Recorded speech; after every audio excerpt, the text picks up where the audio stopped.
Masih pensiun nggak?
Oleh tua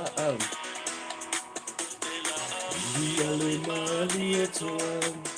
whaamalo le whaatua tua. Tula I mai se I tangea I mai Samoa.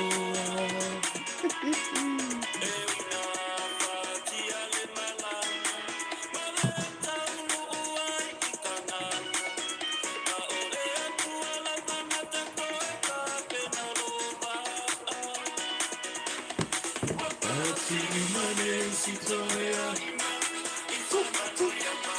santua si. Tua Samoa ua tasi, ua e tari I mana o mai, te tongi o upili lea o mai. Mai o umatua ua si I la pensiona.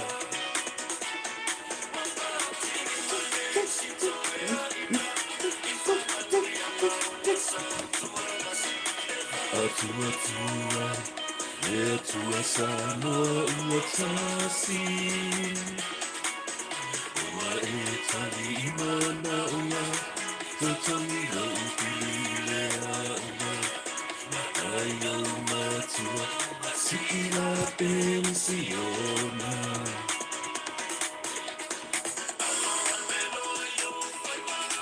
Tapua, e whaatua tua lea tua Samoa ua tasi.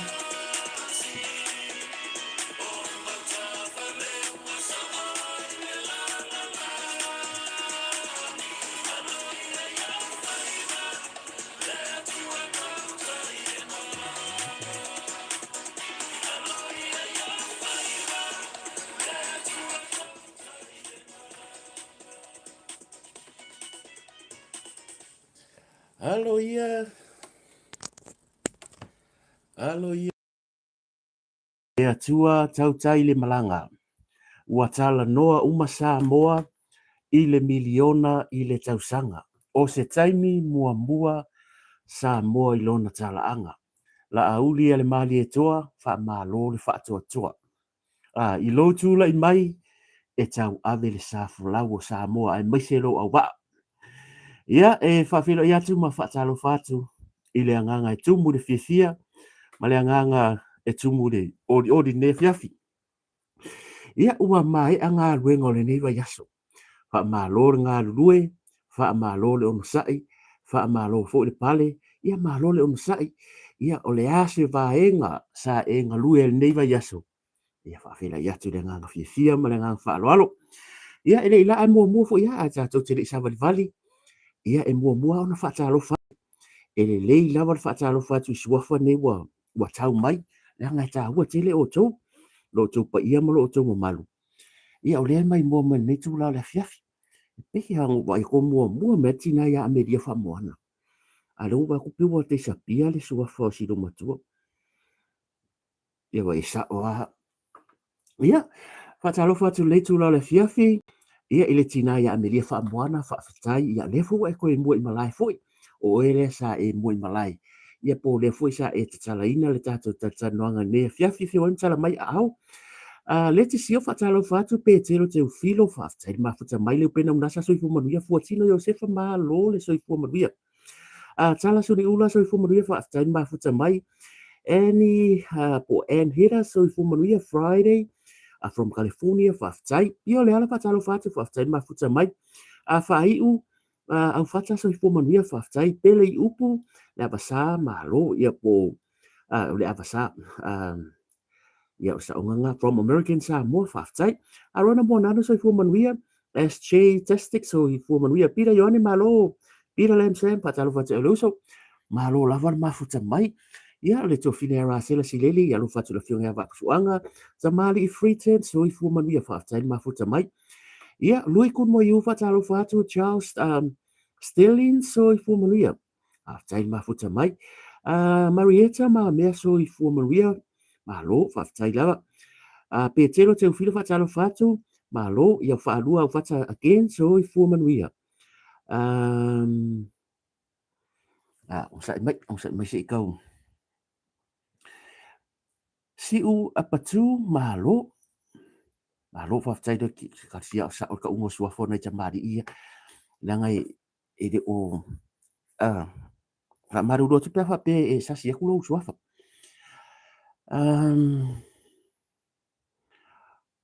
Sia osi tusani whaatalo whatu watching from Wellington, whawhitai lava. As J Testic ma lope ni na sua so I fu manuia. Kiunga Master malo so I fu manuia. Leu pena unasa malo litsa.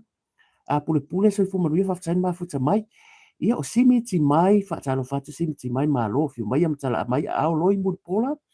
Alo so I fu manuia litsa pule again so I fu manuia whaatalo whatu. Palatina Platinum Pierce. Ole o te lor suafa le o Samoa. Ngā kia ora and welcome to our live tonight. Just let us know where you're watching from. Thank you for joining our live tonight. Tala se migulo talo fatu. Jean Collins Purcell malo se fu Maria from Seattle, Tacoma, Washington. Yes. Solo naima so I fu Maria fa aftai ma futa mai lili se misi fa talo fatu tina mlai ngali. Ia o 223 malo, ia so I fu Maria tile makafi malo. T82L malo so I fu Maria. Fale lo tem fa talo fatu. Meso masi is in the house so I fu Maria lo so mlai ngali. Ia alofa tiai malo so I fu Maria alofa tiai fa talo fatu. Sele sanga e so I fu Maria poe sai moa fa talo fatu. So I fu Maria transporter. Alo so I fu Maria. Who else? Ka pili Mikael whaatalo whatu whaatonu tofa malo Elena Ramfu so I fu Maria. Filomena ulu whaatalo whatu malo. Malia Pota again so I fu Maria. And Flo, malo Flo whaatalo mai. JK Maepo so I fu Maria. Genesis Baalilei malo watching from Teratu malo so I fu Maria. O Tabita Milo malo Tabita Milo so I fu Maria. Kathleen Dunlop so I fu Maria. Ia ma le Maria Sam Johnny malo. Taveu whaatoafe sale avai malo lava. Aftai mafuta mai lui kunwa iu whatalo John Silva. Ona umai loa leo tātou suafa. Ai ua tātou ua atu se lau. Fitus fu marwha. Ia leo wha inga fo i o lea tunu. O leo mai mua mai po o fo i paanga. Ia leo ua mafuta menea fiafi. E te wati se kuiri whatalo whatu. E se mi ngau malo so I fu manuia. Ia ora kako se e whatalo whatu. Lo se pasi malo ia to te fio mai lava ia fai lo atu lo swafa a misi fo ia fa maru rua to wai so sa lalo manu fa talo fatu launi taulanga so I fu manuia fio mai ia matala mai au ia tato tonini tonana ia tato fo no tala ni nei fiafi i le mai ai o ngā ruenga o le nei vai aso no semo au wa fa talo fatu Rosa se fulu fa tai mafuta mai no meneta wesiliana malo so I fu manuia. Ia le alofa ma le anga lei o le atua. Ia le o te tau mai fo inu le lei. Ia i le sa valinga. Sa tau mate le te si o tatou tinu umai le amatanga lei vai aso le aso sa pati. Ia le o tatou tu vai me le aso faraile. Ia a o le aso tofi. Ia i le fo i tuor ke lope i Amerika Samoa, Hawaii, ia Maletu, i Amerika, si e tau lava i lunga i Alaska, ma Canada, ia o Guam, the other side of the equator, ia policy side o le international dateline so fatalo fatato malava le tuor ke lope alo fatu esta siu up patu malo ia matamari ia tamui vlog so I fu manuia fiu mai matala mai au takop so I fu manuia fiu mai matala mai au ese siaki fatalo fatu malo ia fa fo le vi inga mal fa aftai le tua ia ele o so malo si ele o so malo ai o le alofa o le atua ia le o te tau mai ele tatou savalinga le le asa faraile muli o le nei masina o le aso tolu se fulu ia o le masina umakahal masina lona winga o le ua mahea le masina mua o le nei tausanga i tatou savalinga lua afe lua se fulu ma le ono i le alofa ma le anga le lei o le atua ua uma fot kausanga ia ka kunga o ngā pasia yang wali Februari maki a pelila lea ia le tatou aso maliu a pelila le aso maliu Juni sisi ngā fua ia whaasolo koe lava lea so mua ona ave whaafetai le atua, whaamalofu ia maurungo so tātua tinu, le ona sa inga luenga newa yaso, ia kala masangi, o le mea siri whaafetai, o le ola ma le marosi. Pe boots, pe no boots, still praise the Lord. Di ia le atua, ia mwhaapea I whoro rima, praise the name of our good Lord for his love and all the blessing upon you and your family and my family. Because without the love of God, we are nothing. Lale wingo lau tala. Le anga kako soifua mai ia, e o se ngā pekingi tu lo, e o se nepi. We came with nothing, and I can guarantee, I'm sure, ia e a konge moso pusa maliu kau whiororo, ia maso pelawi. But at the end of the day, ngā kako o mai malele ai, o le aso fo i tato te oi, e tato te toi fo I malele ai. Na e soifua ma le lalo langi nei, e o se ofu tu lo ngai mangingo ala kala, hei se mea, awhin ka ko ia ka sala fa ka ia ai pela we manga ia fo le poangi ofu ka roi, but o le end of the day, la ka pio malele ai. Because o la e iai de va ai atu tangata manga yo lo pusa mo lo pela we. But o oi, ngai te alo mo lo re ai. Ia, o le tala na, e mawalunga le alofo le tofa filo ia ti au to le wa fiu mai matala mai au. Ia, o le alofo sisi ese na o le atua e le mawhaifa mai e mawalunga, e lea e ina, e mawalalo, e moruina. E lau tele, e le o poina, le alofa, sili sili, lea mo oe, ma au, o lo ainga, o lau e kale sia, o lau e kale sia, o lo nuu, o lo nuu. O lau ngā ruenga, o lau ngā ruenga, o le tau whaala potpotonga, o le mātou whaala potpotonga, o le tātou whainga mālo, e whaaki e ki e uma mea uma I le alofa o le atua. Ia, pa ia leo whainga luenga tofi a le atua, pa ia ila inga sāre vi, wha mālo le soi fōmanuia, wha mālo le wholau, ia ilangi māle nei vai aso. E leo kako koe wheroa, di ia le atua, ia tautonu, ia olo maua soi fua lau le lei, e le ngata, ia I le fola fo I po le pito la au le tala le lei, ia o sa moa I ona tilenga, pa ia wha ale mālo, pa ia wha le atiru, o te tali tonu, o loo vai lua tutu sa I tātou le alofo mleanga lei o le atua. Ia, o na whapelo se tala e a maire vai aso, ia, o le sin masang ia, o loo vai aso, e makua I se lau markasi pasengi, e makao kia, ioi, e se lau markasi pasengi, because o leo o learn, o kanga o Twitter, o ke kama whai e train lo mawhau whau, ia positive, I le kaimi o whawhita auri. If I go through any problems or any obstacles that come through my come across the saukolosi my path, le path le lo le savadi. A yelangi ni whawhikau do me kolosi le pathway. O kole ngia lo mawhau, e lo le unga le lang. Langa ele taimi e ka ko ke feko ai ma whawhikau li wha le mawhau. You know, ke facing whawhikau li wha le mawhau. Wa ki kua. O le rope whaafenga kongi whare, e ki rako e rua mariwi e so o mai ngeia o le makai o kou ainga, o oro sa o kou ainga, e ki rako ngor wha wharenga la whai mai sa mua a rea. Ia, mea so sko inga, mea mai sa kako, o le afia ngō fia i o tātou I mawhau whaunga, I whaafita au le mawhau whau, pe a kere whaalawe lawe. Keo kei roa. Ia, I re tio fo I sesi. Ia, e whiri e oi, o kere whai aku pole ale o langa I ke soi fuai. No, it's your choice, it's your freedom. E o le atua. O le whiwhiringa. Ngā mai le atua ia oi. E ri ia mai le atua se whiwhiringa whai koe au pe whai hei. We can only share information, we can only encourage people, we can only share our stories, our life journey stories, but e le isa uwhi au low life. E le ai masa uwhi au low life. Ia e whapena fo ia wa. So o lau whiwhiringa, e pulei oi, e o le atua so I fuare wha mai tātou, o ina whaia oi o le atua. Ngā a wako le akua le mea ka o le free will I ate oi e te whiwhiri ai, pekela ai luma, pekela ai kua, pekela ai au kafa, pekela ai lispiko. So o ai la se wha masino, e ngaka wha masino ngore soifuanga I ke soifuama o wolai, ai na o le atua e o wha masino. E o ai le atua, ngā a mai sa alo konga e ke oi, e ke whiwhiri ai. E te whiwhiri ai. So, if you train your mind, e ke positive I mea whapea, e ke re, you know, e whaingo fia lau sa waringa. But e ke traininga lolo ma fau ngara sa ware kama I mea e popole, e lore me maua. E whaasoro inga e mai, sa wai mal depression, sa wai mal se o au whai ungai whai. ia nga e se ia fai unga fai because most of the time o psychological mafaufaunga o kangaka e mafuinga e mai o le kangaka e mako i mai ia ongo o fala fe ko dua mari so oke ia wa fa misa misa e wa fo le ron me la fai ai awa sa fa e sa me ia ara wo so me mar fa makere e kare sia la wo o mar kan fo ile o afrika o kaulanga ai mari di sa mari wo ko are ka ke ro uma a fero ko ngi wa yaso e le lo pola mo ke singa ye lo pe vaxela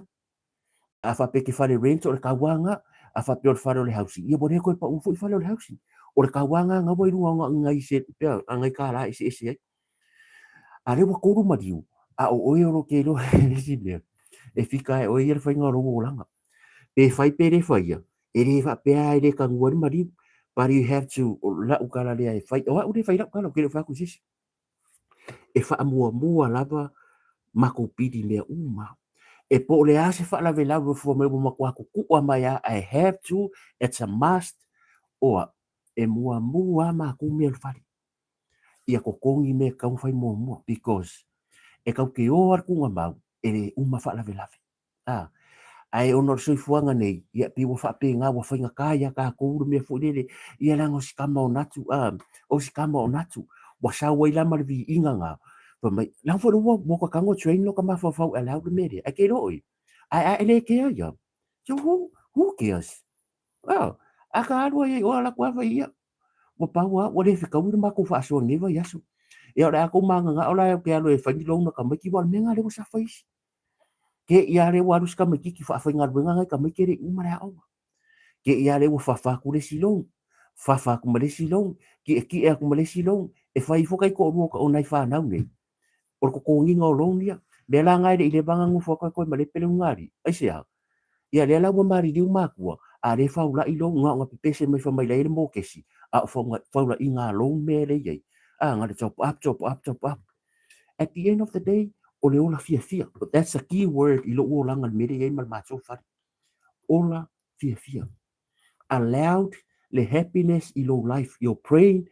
o lo roko nga va ai la e ke fia e ngoma so wa. E ngoma so popoli. Se pe e le pese lo nga pe a pesi mai matangi o le o langa. Pe a pesi mai matangi o le o langa. Pe a so mai o le vasa tau mai o Yesu la fora e o ai ka ngaka i rei kongo kuspa ia a ka muma Eva o Mose o apela amo o Paulo o Sila o Kangielu o ka ngaka mare kongo la fionga le atu e le ai ma se singa fa mainga sua u sa mirang sa maringa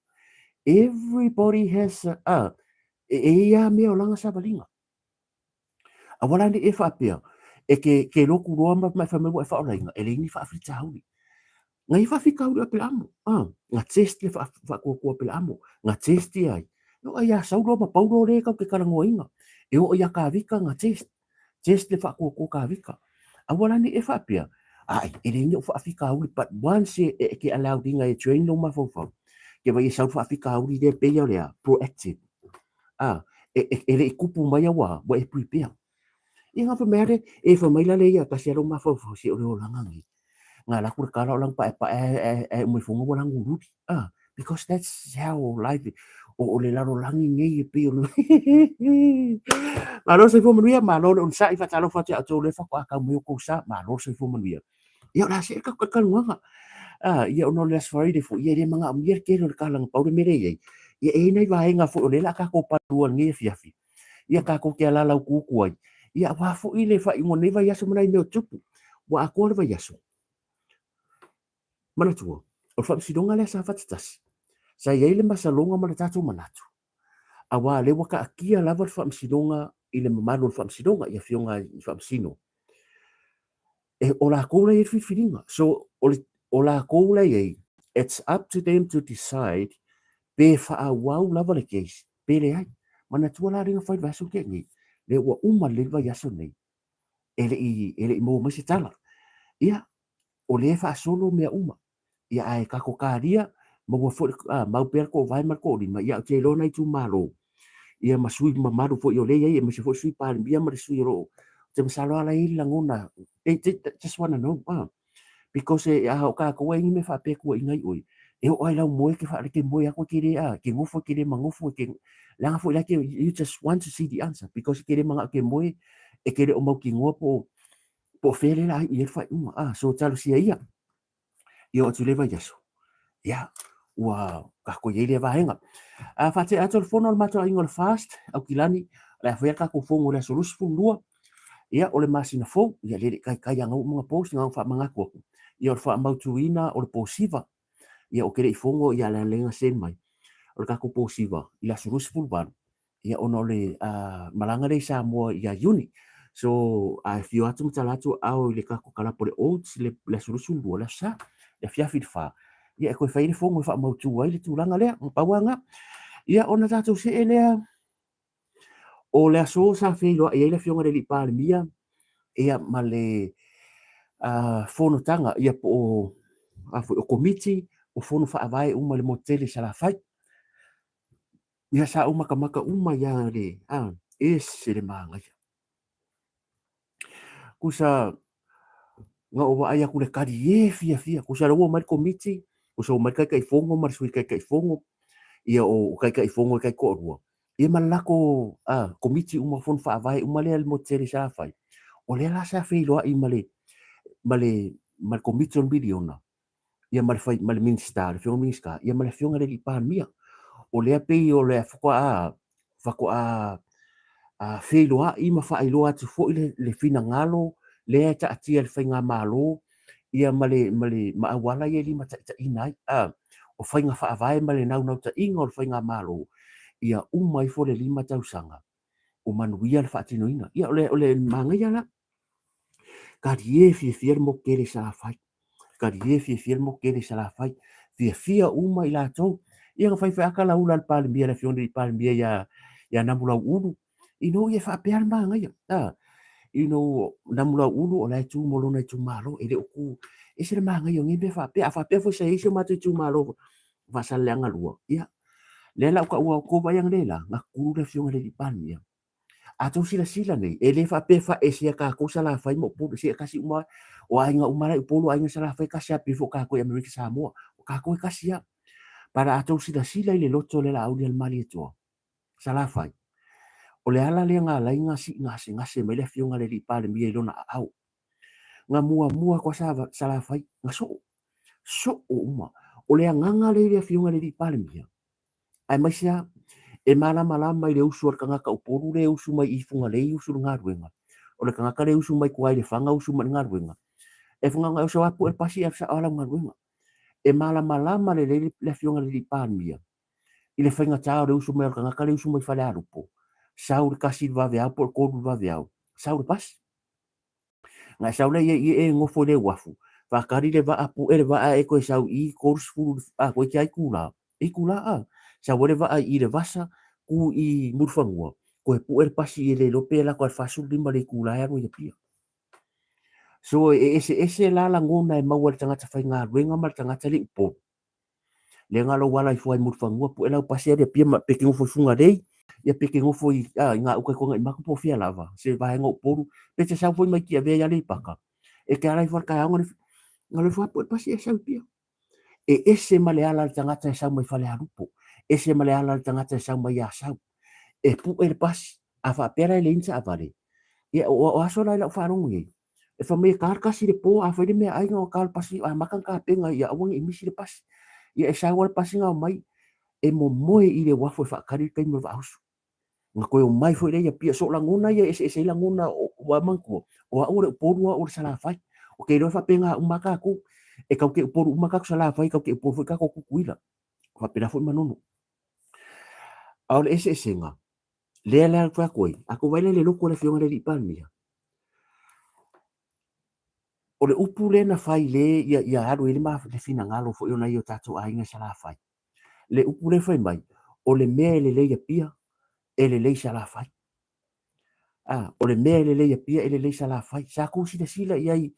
e kau ke le ko fain kon ang fa kuskusanga a o le loto le tangata le ko sila ia O le ara mea piko silinga ke le wa kupu mai pa inga ngi. Wa koe manga o le afionga le ripale mia malanga whainga maro. E whai se ngufua fōu i whaasar le anga. I le mele tu la i mai namula ulu. Namula ulu leota. Lea wa soa le pule le lua vā ma le sunga le i sunga ya pari. Ia ele o ise o rufo le uso. Ngau koe ave kua le lua kangi o hafo ni me whaapia. Ia e sila koko a ni merea a namula ulu. Ia maraka koe kumaro leo le kumaro leo ka koua le o le mea o le nga whai le fast. E manga o mea whai skoko o i. E lua ngufo sa la whai le manga o le fast e whai pai inga ngi. E whai koe wha fo i ngufo sa le aula. Koe whai masi ngufo i wha sa le anga koru. E sia la le ai whai le a. Le whai lava le sesi ngufo wha upupu. O sila i le mele vai le fast. Le fo ke manga o ia. Because the way I see it, e fair. E fair ma le lei. O ke reo kilo fo ia uia ono le tupe wha pēla a. La e sen video nga i o ke reo kilo le kunga. La nga a le koe kura i ma le fast le spai inga.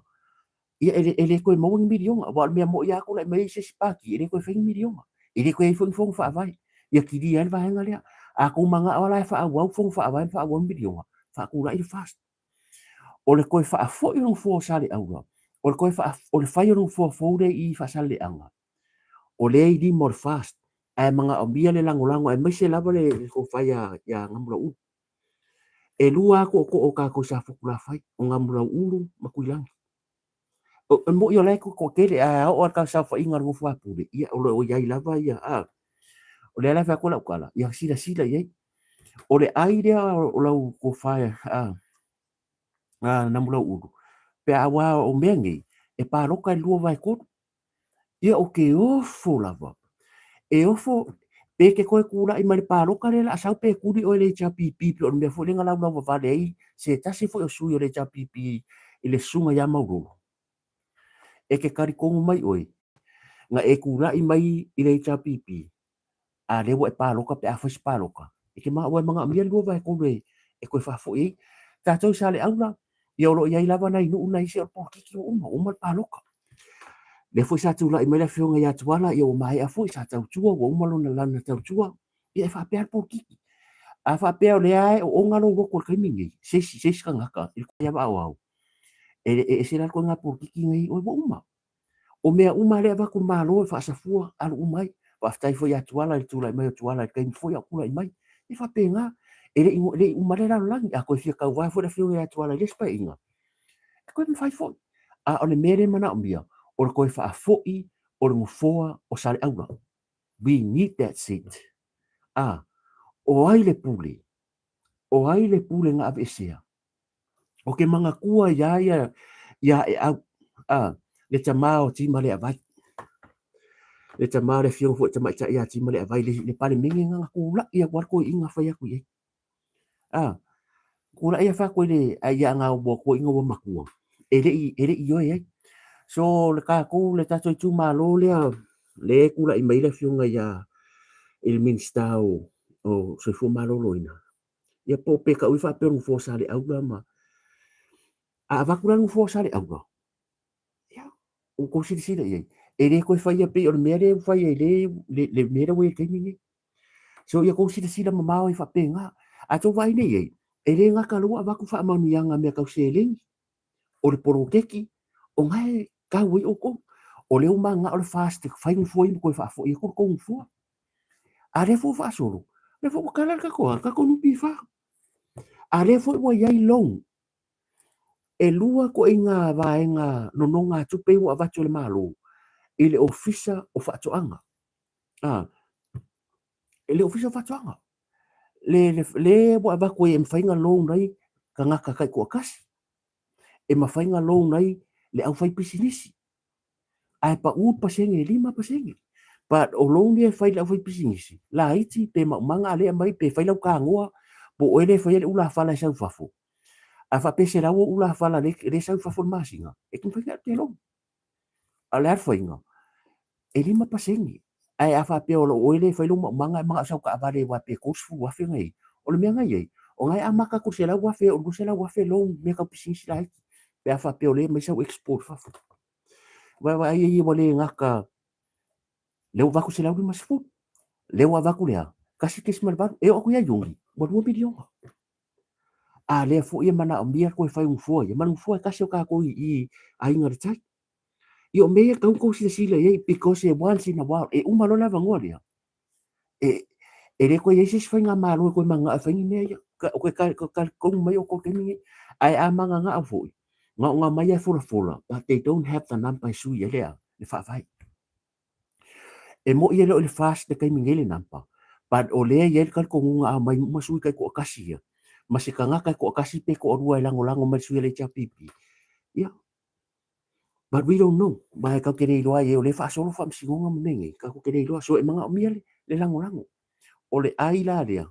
o le fionga I to faya na mula ulu e le tato tu malo ia mai se foi o le manguia o Samoa se ia le mea foi le ai ia le mea ka ko kilo o le manuia le e kasi ala vango en fanga fai ma ko va ai la denga suingi e le cha pipi o nga sa ia la ko le vai ko mo fai mo fianga sui le cha pipi just like a piece of cake e sa fa su fito la to sui o la se nampa o le kaimingi fanga ka fanga ka le foka kula I mai fast a le wa luangi ko su mo ko so lo winga e le ku so ofo because ka kere ro pora malo si angor fast le ro lumanga e fu fa ki ngoi ngong pro ke awa a ko manga nga ola e ko fa awa ko kai fongo ko le boto fina ni a e ko fi kai fongo lai il fong fa avai o le spa inga sui pa ki pa ro kai sui pa ki e ke kau vai nga mau ki ngoa rea a e malo e ke a kai fongo fa avai awa le fa pe ki alo e pa ro ko so I o le si me le mo ti ti do a fa pe o fa fi ka u di lava le o ngor ka ma fai fo le o fai pule ka lava ke din va me ya ke masalo en fai swing le lumanga o le ale ko ya ko fia mai le kumalo ai o le apa lai mai ka ngaka o le kumalo I makanga luenga instead o kofi ku o la ngor kofi ku o ma me le ye o la ai ngai me ye ho ma kingi o fai nga sa onga limas futa si tu malo apa lai umai kumalo ngai limas kasi ele ka u fai pule awangi ko na bes fai pule ai apa lai mai ai ai se e ingi mea fo le meter kanga kai kaunga kanga kai kaunga kai fongo e ka kaunga fa pe e so ma se kai fongo ka ngai so ku spasi dia ka ngai so degree e ka ngai so degree ia onga ka ua le ole vai ngale ia mo la tu sorry foi ma fa vele fora kofi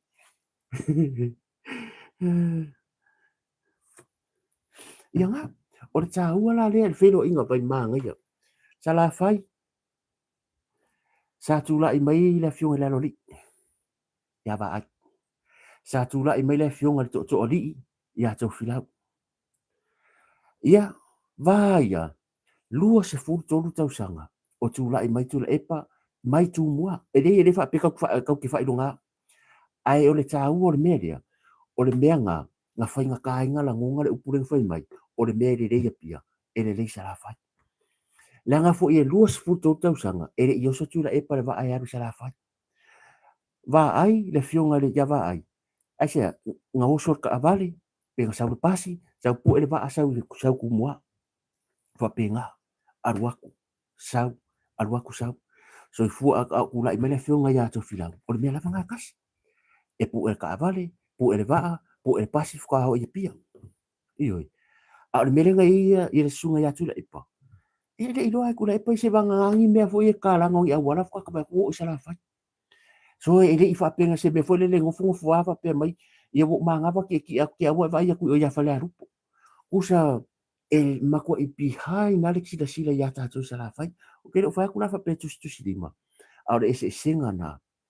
ole tura I mai fo ia o le tamari I po ta yo maro ni kai o longa loko ako ia manguia o ke fo ka le mama lama para I'm happy men ka ngong po mo mo sort out yoi ia so la ka kone kan ngai pa it's already sort out sa so ta I le fiong pan yang le la ngaka isap ka yoi but I'm happy we no le bang wo fa mo so ta so ole or kala la nga So o le ia fo le skanga kai haru longa loko faida kala aku vaingi o ke ngofa mafua vaingi i hanga ngai fo monga ko a vaingi le fainga le vai le iai a vaingi le fainga le faro le kumalo a vaingi le fia le tu malo le la ko fai pule a ke vai ole o maka aku wafu i le mana o mia o mai tu malo ni fai pule fa pia mga mia ku malo ni fai pule tu la i mai fa pia alofa i le tu malo alofa i lako fa kukusa umakanga kai ngau ngau ya mangu ya longa ku malo so ka fa amu ia ka ikanga ngai fo maunga ko o ke fa amu ia o ko ia o ko ia le fa pe fa ko le anga fai pule fa amu ia fo i le isi malo la le la ko fai pule ia o le tala na o le anga mako i fe loa i fia nga le la ia o tou lava na i le manuia nga wa va ku kala a ko ke ia wa fa nga ka fo inga fa so la ku se ringi fa manuia nga le ko fa fonga i le aso ni e fola mai ku pere o fola mai ku pere le ngau so mai ka fo le fa mai ka wa fa pe me o ku pe nga mo pa loka o ku pe va ku mo pa loka le ka mai ka fo le nga fa ta no mai fo le di pa mi po la so lu e po la so nga fu aso fu a le wa sa fa pa singi o a fe ka la fa pa sene o fa pa sene e tala ia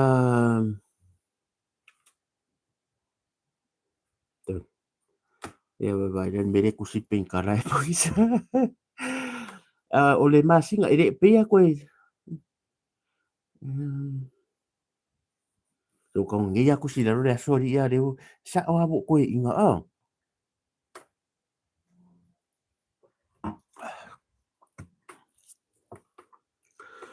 e alu ai le fast food tolu miliona ia a le fa putunga tupe po le o lupi fa o le watu fa pa sini o ke ofo se kangaka tongi la fona e le ofia o ke ofo asonga fua ia le la mau mai ia vai ai fiki sa a kwar ka mai la ka usa o ku pola so sa e o ku pola sa o fiki ku lo account fast food tolu miliona plus le tupe le la distribute kua i ang kong la fona e fuala ke le o la funga a fa pe o la funga le kong ofia e ko sfuru afe i o fa pa senga ko su afe a fa pe afe o fa pa senga le afka la ko vai e se le mana ia o ke le fa ku fa pe le ku porque because ka ke le o e fa ku sa kusa ni mea a lo ke fa ia ku o le tsaimi o le saputu mo nei fa manu yanga longo inga laki o ko o le a fa pe ko di mala ainga ka se lau ni mo spu ko e kala ku mo le mere so amu ia oko ka fia la ko sa mo ko vai le lo fo le tua ia be anga fa ia ku ka kia o le fa ko vai ta inga ko ma singa le ka inga pandia malona au va le kapeneta swimming star ko ma singa o ke topa no vema te sema yang wat ko ma singa e ase ko vai mere ye e fe sofia ko a saudea e o mai al vai ngale tal fal mai nisi fu ta mari o lai tau tu o le au kuka ia waso ke me wale usu o sea le wa ke ki area le sa mala po le avenga le world fast ai ri ko ngie ma fu mai o kua wa le fa mo ta sfuru dua va yaso ka sfuru ko va yaso re ko ngie o va kai ai wa ku lo la fast wale o lo le la wa ke ki me la me fa nga so out straight away nga solve straight away e le foi la ko ke vai ei bo uma na sau noa o masingi uma me fai o ke sengere o fale mai sa ngol pan bia ngau fai uma me nga mga fo mai ia fa fai ngo fie na fa tino la tu au nanga la mo fai le Queen Lane mo le o kaino vai e le ko mga ambian me fo le pasi mai o mai i le ofiso kupe avi o le o kika me penga la mo sau sa o i mal me nga le kuai e ko vai me fa pe vai manga ia sia ke ministare warehouse la mo fai sia ki cameras ia me umanga so o ke o fupa fai to te lo si ko masinga men ko masinga o le au ke akai i tangata i fa mai o fela me fola sori fa ko masinga le walu mengi o le wa au ki kasi ke sima le bar milionga le fa solo me ia a le wa lo fa nga solo le skala online ko kikia isu ko kikia ready the link le mai le skala ko ka ko fafo nga lo le skala il bank account singa transfer lo dum sela bo shareholder bo o minga le ka ko va le ka ko va ile alu va ngai ka ko va ile ngai yo ingor ashari ke ni ola ile toru masina ia ko mau mere upure ko ru masinga se lau man kupu ka kala waloka o kikia varu midionga e over mal varu midionga le value o aisa ia wo se i mai i ko kongo ko masinga o vai e le ngaka o le fa solo ki ngal malo o le fa solo ngal ngal kapingika au ko vai fa fika u dia fiku midionga ongo midionga fiku midionga langa e ka uma value me ia ko si kupe me i to tonu o le toru masina le o kapinga va ia ngi ke wo fai kala ko kera le lisi o ka kai wafu ke msalo se hoda si e o kufafu makangaka already la wa ye wala ma wa le official you just fa mo ua makua ia tele kaka afa pela everybody like put in lima selau imagine la wala nga lis kaka lima selau o lis kaka le rope rus fu wa fe uspi se le rope be selau wa fe de la ba ku i e invest o longo winga o mai funga so e le rope ke wa ro ke wa ko nunca ko va ava ko fu le ka o le initiative le nga fa le malo o le kilo mamau ma le mele le fai ka ko le proactive ele kupu mas fala velave wa sa hu ele pe o me fo le e fo ke ia pe kupu mas fa fika ia o le mana ia e ia dai fai ti onga fo ima me fo ia ka ko kala ngoi e o fisiri bo fe me kupe ma pasia ia ale aka ke ro ia o le tele o si va enga ia o ka mo fai lava e ti fit le good purpose le fai ai ina ia manu ia la tro ia o kala langa ai mo ila tro o le fai ti o i le wamanga kua a fa pe e sa no no la behind o la fai la lon lupi fa o le meka o le lon tu ua o la lon fo ile le le ko ni la behind e sa la le lon fo ile le la alu la valea le payment la updates le payment a fa sa lon lupi fa le wo fis fu do payment pe lim pe kasi payment i misi pes fu so se me ala va ngi si le fo le ai au tien si la ai se kupe ke o wai ai au tien si la mai lau tax refund e mua fa akumul punga whatever left e mai ki oi so o le winga ngal kupere if you have a loan we're already behind anga ke kam ya a fa pela lau fa pasenge dia e mua ko ngel behind no lau loan ya o le me ko e sa ki oi o fainga nga o me so se ia ni ki fu ko fa pe o malo le ai o fainga umanga me umalala e le fa pe kam bo le ko ngel lau loan fi wa kuri oi sa uror fa pasenge e fiki ia o me ka fa mau si o le ngai me iki ya te pule ai me tele and then o fe sili la valen ka ko kar ngoi ma tau nei fafo o fa ru fa nga renga sa mo nga fa nga renga sa mo ke sa u sila nga o ko la ku le lua fe spul fa nga renga sa mo ko sa u sila o la fe sili no mana o ke ka mo le fionga min sta o o tupe ia wa o le fionga min sta o tupe le la no la no tanga renga no pifa but o ke manga o se awala lau kele because so talu mai o kere fa longa fesilingia tu stalan sa upune e fesilingia ile fionga le minsta tu lo wa ile fa process se o minska par e fesili de ka hua because e ile un basa salunga pe yo a se me a fa pe foi la bole isa u bole isa contact fa bole no sa ke phone or anything lenga ule skala yo manga kuare nga kipi da text o ke kele minga se text kan mo sa o le ala fai makufa kai fa pasenge le ko ki almost every year e kai fa pasenge longo wingo la tax le ko kongi e ka kaunga mau e o se fa pasenge o la fe sili o fa fai ngofia o ke loko ke ka ku la ngo pis pis so on media a fa pe ke kala ngo sa minsta da kali e wo pi e la kiki enero ai aka ko pisa pisa makusikusi ma fa ai loa pia na fa ai do lembe avi pe fesiringia o tolu au tu stalanga sa mo fesiringia la fionga de pandemia o ke no fa kali la fionga de pandemia e kali fa pe fesiringia la fionga min sta ai tele ma tu sa mo le fafu nga ma ko mai re ya kala ma ko nu pifa ko keli o ke ro foi le lo ke le o lo le system ai le afa pea la le o ngoi lo ngoia ka wanga ima ko ku pe ko no pifa ai afa pea bore pisa ka ngaka wa quiet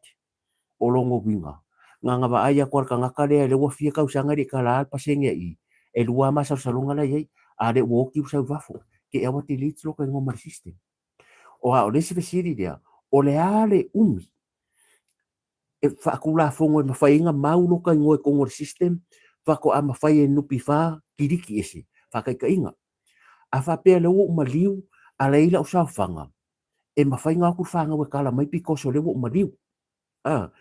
ai a fa pe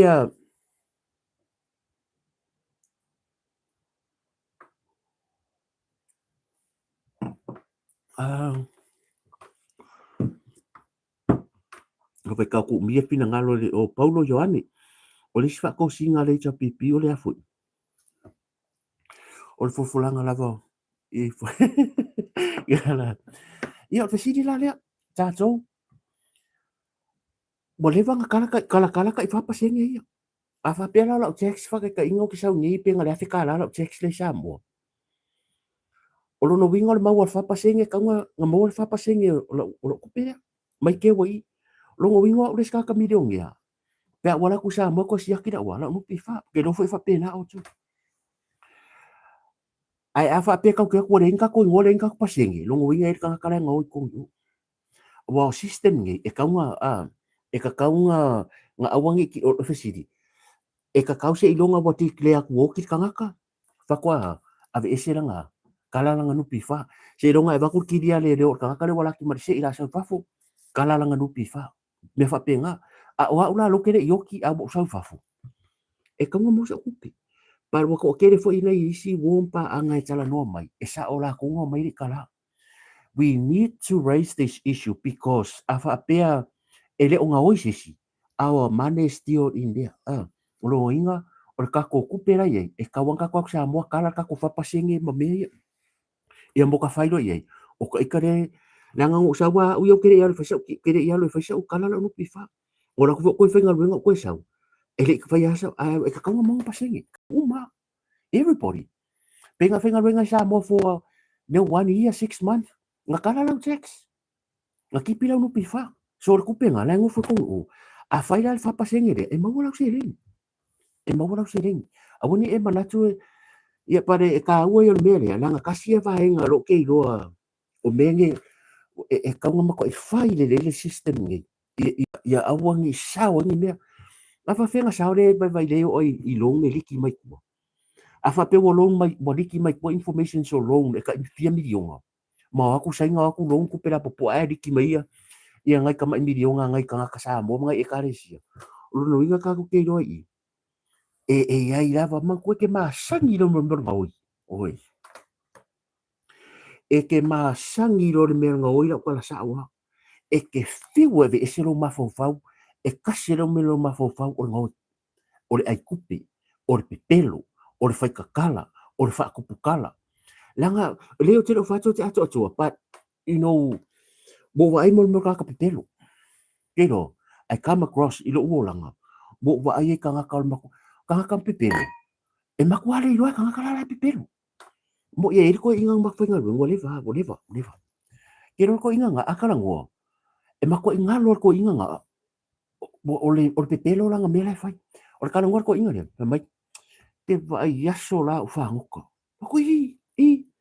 me te vai yo kasi se malau ye fa pengi nga o le mea ku sa mea nga kayo nga lima me te vai ar waku fa pengi o sa mia le lima me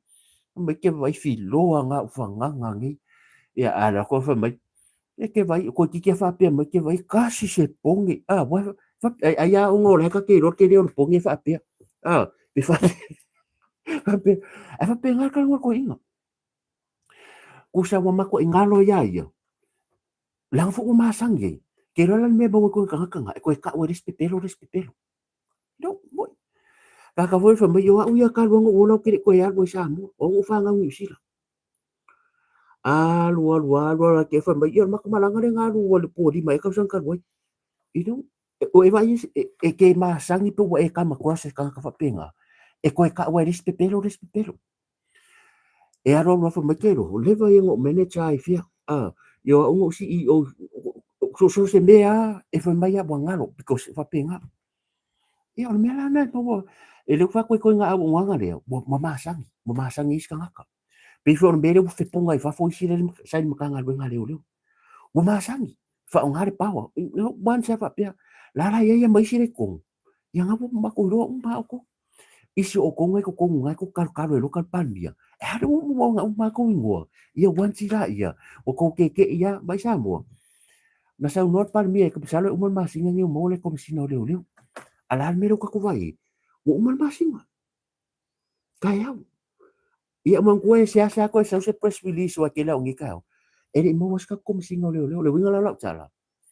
because o le tension you know the tension isa mo le mele ia the HRPP kona o le kona fia me o le kona leo o ke roa la iki a leo o la ai o ke la ko they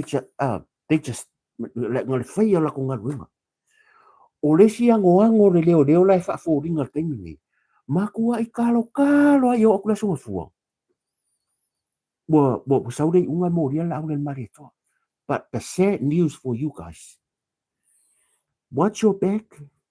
e kai me fanga ko le au ya o ko ioi ko ke fa fo ringa o kongi o ko kupere malo ko ke le nga rue e fai ko kiuki o anga upu fa mai karusia ai karusia ai o kula sunga fu sa wa lokala au ia ana mo ro uma ko ngai ro uma sa mo mo ro ko pa nga kala nga mo ro ko mea o le anga vai ko kongi o kongo ko kuspa ia ai ko aku fai nga furfulanga o kiki au tu uma kanga kaya le se me ko fai nga venga leo e ko nga ko ngofo nga ko kongi o ko ese me la ro ko ma fo ko kire o fai linga venga o ka ngaka fo ia su e mea ko ngaka venga leo fa ngar ko nginga ya su ai ko mea mo no ina uma nisi ai masiara le amoro runga ai ko ke ro ko la fa pupo fa pengara ko ia ona o le wa ese me ka ke oi al mianga o le kulang fo le ko vai fo lai no Facebook le va ko postang ia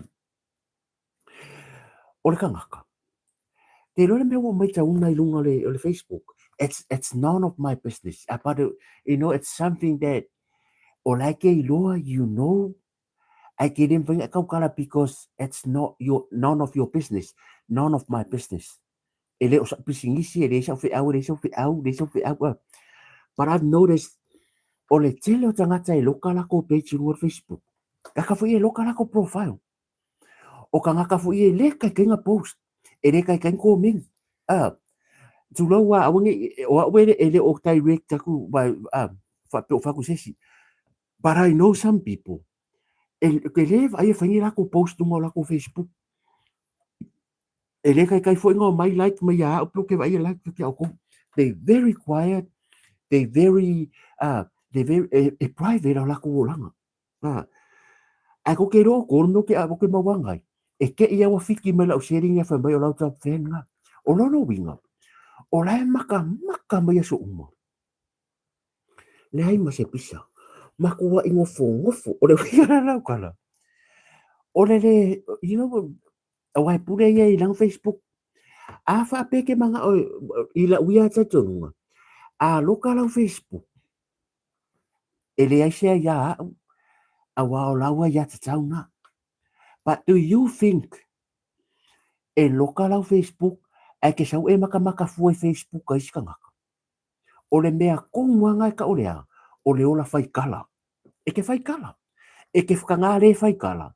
e lokala o Facebook pe private low life you don't want people to know what's happening you know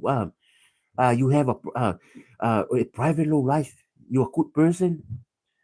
o le ai se ka ngaka piko siringa sa eu I ka ko Facebook pe o ko ngaka ngaka ia o le pea no fatu mua it's none of my business it's none of your business e no se ka ko pisingisi para o ka ngaka piko sili nga vave kiri vai kua o ia e ke no fie nga ka ngaka fo le nga like mai ia o ia a pe nga fie mai ia o ke ia wa va ko le ko like mai ia wa ko e se fo me like ke no e le sanga fe au pari e fa i keke ko nga kanga o kanga ka piko silinga nga fela wa kala ma fai kala langa i des ko nga ki aporo le fe la langi ava ai mo wale le se mafkanga nga ru le ka amiro ko fa leanga because o kanga ka fa apia e kele ma fai ro se mea pa wa le ona wa kila fa ma kale ka ko ni o tangata lau tele ma tangata ainga ma wo ainga and more ekalesia organization fa la groups aka amila ko kanga ka fa se kala ya oi you have to be very careful because ole si kanga ka o langa lava le me alofa o le alo fa leanga even you have no idea even if you say something in a good way e mi milo kanga ka le sa wala ngudu o langa wenga ngufu fa leanga leisi uso leisi tua fa fine o leisi fai fi au o leisi ya i leisi kangaka so se kangaka fa kusanga me fa penga iki oi elelele so if you friend with me and you do that o ke fa yak ya oi it's none of my business but I o ke roinga uma o te loinga lele ya so a musuk se sia oi fa mai o le leanga yo kamale o me sua masi fa pe mai e sa ero lini fa mai ya o kala yo so me fa pe penga sa ya fa pe mai ya menga sa ya pio le ala fa mai pio le ala fa me o sa fa pui mo ya pe o so mai ya ta to le ba ko so fa fa kai kai ya so so ya pila lem sem fa pe pila lem sem bo media ku ngira pila lem sem ya so sa ya so mona me o fa longo na tu le bo wa fa menga nga oi la ko ngal wenga la ku di mo kalangi o ke fa ku la ngal wenga pa I'm just using this as an example le ala ko va ko pio menga o le skanga kai le posta ke va ai o sa euro Facebook ele ai sa post de misi e ke va yo lo spela va o a me que spela nga spela ko se screenshot sen fia a le nga lo fa mai arfia kala ngo ba ye lai va se va ye ha mama afia nga fa penga e ye ko nga ka fa penga but we o ka ko o tanga tale le pa ia ka ko fa keke o le ka ke o la lo langi tasi le awala o saut fide kam fai faleanga ia kako ainga kako mafkanga even friends good friends brothers and sisters e le lango mumu ko ke lo me le lango mumu o langa nga winga le e mumu e sawe faleanga e lua me ia o le mafai o le mele ke faya and it has a problem with you ai a sau rumai akamai a o le loko e le fia ya te oi so ainga wo we have to be very careful with this kind of people because e ngau fa ka milo fa ke ia wal wak le fo va ye la boxa la kala o le va ye wa ye friends i ke ia wale ko like me la Facebook le YouTube I don't know it's none of my business but I know e ia le lango make le ka milo ku e sa ola kala a fa pe ronga wenga le ka milo ku ke ka fale ka ngaka me la le go chupu sa o mana o ke help i Facebook ka ngaka I just want to a little bit of help o le mera wai ai le wa maka nga fa so kuskusi mai di mo ka ngaka ke fo le fo mai o le a fa pe ke le fie ya o ngoro ka ngo post no Facebook le ke ka ngo post le me mo le kupe fa pe le kupe le fa ko le kupe le mo le Facebook o le tupe le mo reels o le tupe le mo le mo stories kupe ya ela nga fa inga o le mele post e help ai ka ngaka because e leima se si to tele e loe mawangi sing i lo story le fai even me I didn't know I never knew that before for so many years ngo fai ngai o le ala ke fai nga mo ila to e fia i loa a le ye ka ngaka mo fai mai e le fia o nga ba ko mele a le fia please le mo pro kanga insi po le ale le o ka ko mo pro kanga o because o ke le manga negative things fa apia e ke sa wenga ele fai fuka ngaka awa ele mafai anga fai ia wa pau lava ai awa ele mafai lo wa fiu fai nga sa lo le fa mai ele fai ele post mo oi nga la nga fai post dia e fa asi ngoi ka ngaka e lu e tangata pe o post lo se ya mau a se fu wa fe mo wa mau e ala nga lo koreanga e ke le mafai ele mela fai mau ai awa ke sa fa mai wa ki nga ko lo ko me ya o ai ko ke ka mafai nga lo le limbu is ka ngaka fai si kala foi lelo polo kanga good friends pa poloka e kere fia e mai foi no le mo kala a ele se me ke kein mai ai A ka alo leanga mai. Ngā langa e sau e mga o help ko Facebook, male YouTube. E ke need le help. Sa o need for the help e help mai sisi. So any little information ke eva kua. A maybe help ko vai ko kero ka kai umane tai sa ko YouTube, ko kero fa ko au. But ngai ka ba information la wa ko kero ka kai umane tai. La ko YouTube. E ro so man tai sa ko kala ko ngafi ya. Mini. Le fo umane tai. Le waka amilo le nganga le. Ia le lau fa koi. A fa pete le tō vai mai a runga i. Ia runga paua. Paua abo. Langa kere alau dinga lo waru e fai fua kala iska ka le YouTube. Ma e fai fua ka ngo posta ku me i runga o le afu. O tupe ma me ia. La mo ki ngai fua ro. Nga ke ale wo fa mai a show off. It's a show off. Pa tai to ta mari ia mua au va. Fa kai mo la fua, fa kai mo la se leng. E po fua e nei po fa manu ya tu le tu ai la fionga ma le ngari. Ia i lo ma au fo ia ka ko live nei po fa tai tele ai le se ma ia ki au fa ma ia ko ia fa penga I learn a lot ke lo e ngo fa la kala le ngo sa mo la titi ke lo si me e ia o ka fa inga se me ka ke ia ku sa la ka ke re ro ai ka amilo ale ri o le la lang ke ia fa fu ka ika ia ala bu ka mo fa le anga le lo ma fa nga ma si tangata wa ka mo fa le anga ioi ala ka amilo ku ia o le ala te loa e ika ko ferengi o ke loa fa penga e ave se sa au ku because ko kom foi ka le ping mafka nga wale le a fa pete fi mana o mise tala a lo fa ia ke au foi mai sa ai ke au ai awa ke al fua fa pe me en fa mai ai ma o ya mama e fa mai ai o because I'm not like that o o ke fa penga I have so many friends e se ya se ka la ngose ka ngaka se vanga ka text mai help pero o ke re ngofung fua ke le ka ka ngofung fo bidis ka ngaka ke re ngofung war se pares ka ngaka ai se me penga e la fa pasi ya lo fa ko ya ka ko pike foi because kasi de awala ka ko ka ko re ko kasi de awala e sa boti aporo e ko yo so mai ya e ka ka le fa pe e ke awo sa fo mai fu ka foi ka le pe ni mafukanga o ni yuso o ni ainga o le mafu mai bunga le mafaya le mera ki fa e aka mai ala a la ka ke ro le ya kuwa e ke aka mai a o roto e le ioi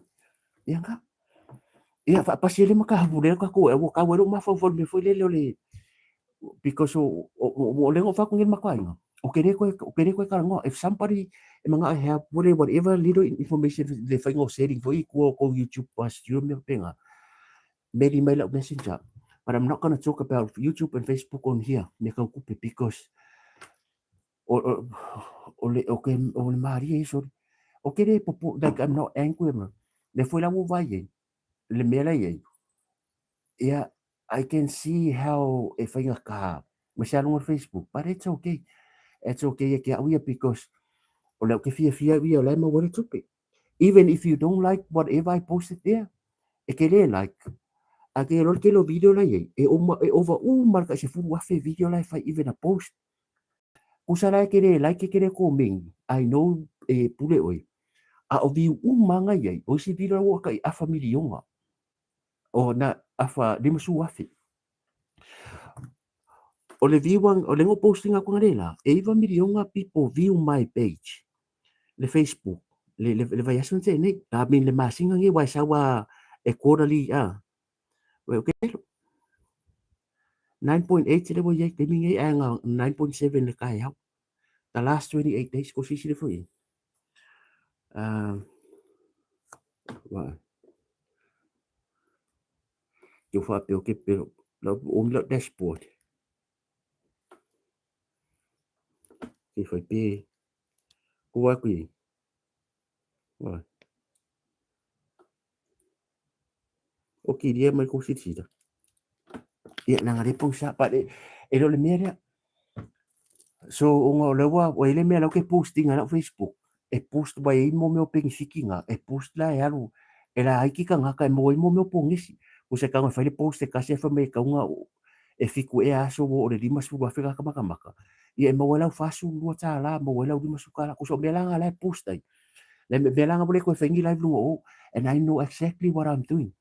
ngo wa le sle maka kangaka ale fora ko masinga le wo ri va fe 0.8. Yeah, that's a lot of number le lusu baru ikula ia fe kala isi para mo ke o le mo le upe ma ke ko kala ngo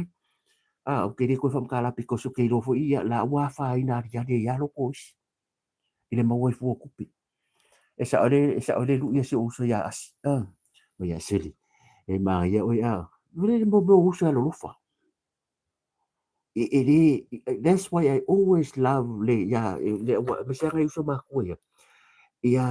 li atu sa via ma e wa o lo se fa ta isi asa mo sa mo a o li atu wa le man fui beli atu sa via mal ko fa vai malai o se fa mang yanga ki au in kai bi mo kala ngoi le mai o le lu ka ya mai se ba lo e ki nga ngai lo ko i ko fa sa la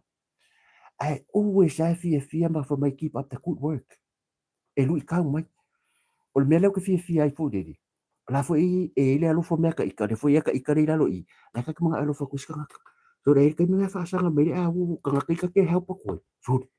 ai ke o ka mi anyways la ka ko se la le mo le ngol fa pa singi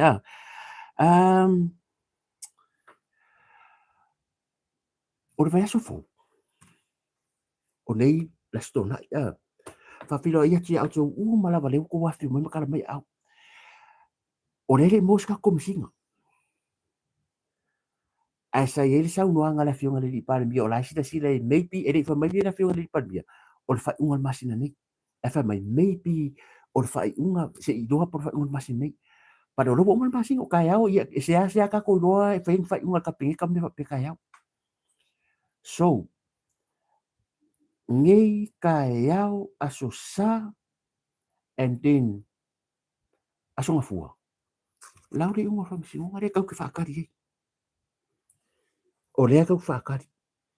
e ko fua o le ku fo le ei longo mara vai ga fa ma vai te ho ia sau fai unga e falala ku la ku piko o lea fo e hope kako I le kako sila iai ia fai unga a mi o tonu e fua I le menga sila iai sa mo e le fai sa ukala I le langa lele fai le unga fa sinonga para ai wo la a fai so ulangona pe a umana lau mele unga fa sinonga la so fua because o le kako sila uma le atu uma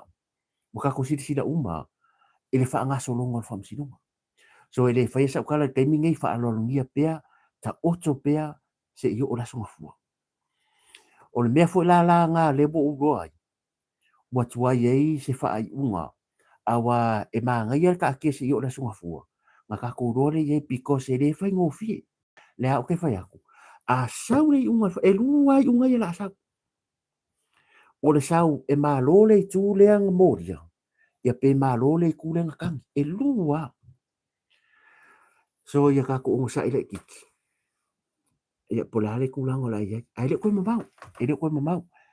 ia mai te lo foi o fai unga fa bisi donga ile se fai unga foi le mo el pof ka fa ka ia le o ke lo fai unga ia bole van ka tenga mai fai unga ka usanga o ke lo foi ele fa ka ri fam singo se yo mai ngai fai unga ia pe se yo ka ia fai unga le mo le so fu o ke lo fai unga bo lo po le vanga se do maybe 2-3 weeks ago ko furu sila la fiunga se fam singo ko psalo lo ka kia lang fam singo el fai unga fam singo ia e le ska ko wa ia o le mea lava le ta fam sinonga but a sau a falala I le kuar parimia o ke ka waku sa mo kasi le ai la ko sila le kello le leo le ko kongo makanga ruenga o le makuare fa maungia mo ia kello pafkaya ngai malo le la ko vaklo fafkai ngai hai ko ke de lo de ya o ko yen ko karango ka ko karango fa ngare la ingalo pisi ka ka karango fafkai le loko kele fafkai le ko koa na wala ngare fa ngo fielo speak up because kala fai vai me penga me fafkai ko ka ko karia pola me la ola so fu a alu le atulanga ye ma ko ro dia le kello le leo lai o ma kwa pipiko ele yo aku o save la tunu nga aku o save ku la epa ai se a o le kala la fa me karsia ya loka ya la au karsia esa wa loka la au le so fu no fa tu ana po ma o kere ko po le fo ye because o lo sa uma ko ngo a o lo ko wingo o le wo ko ngo la ubisi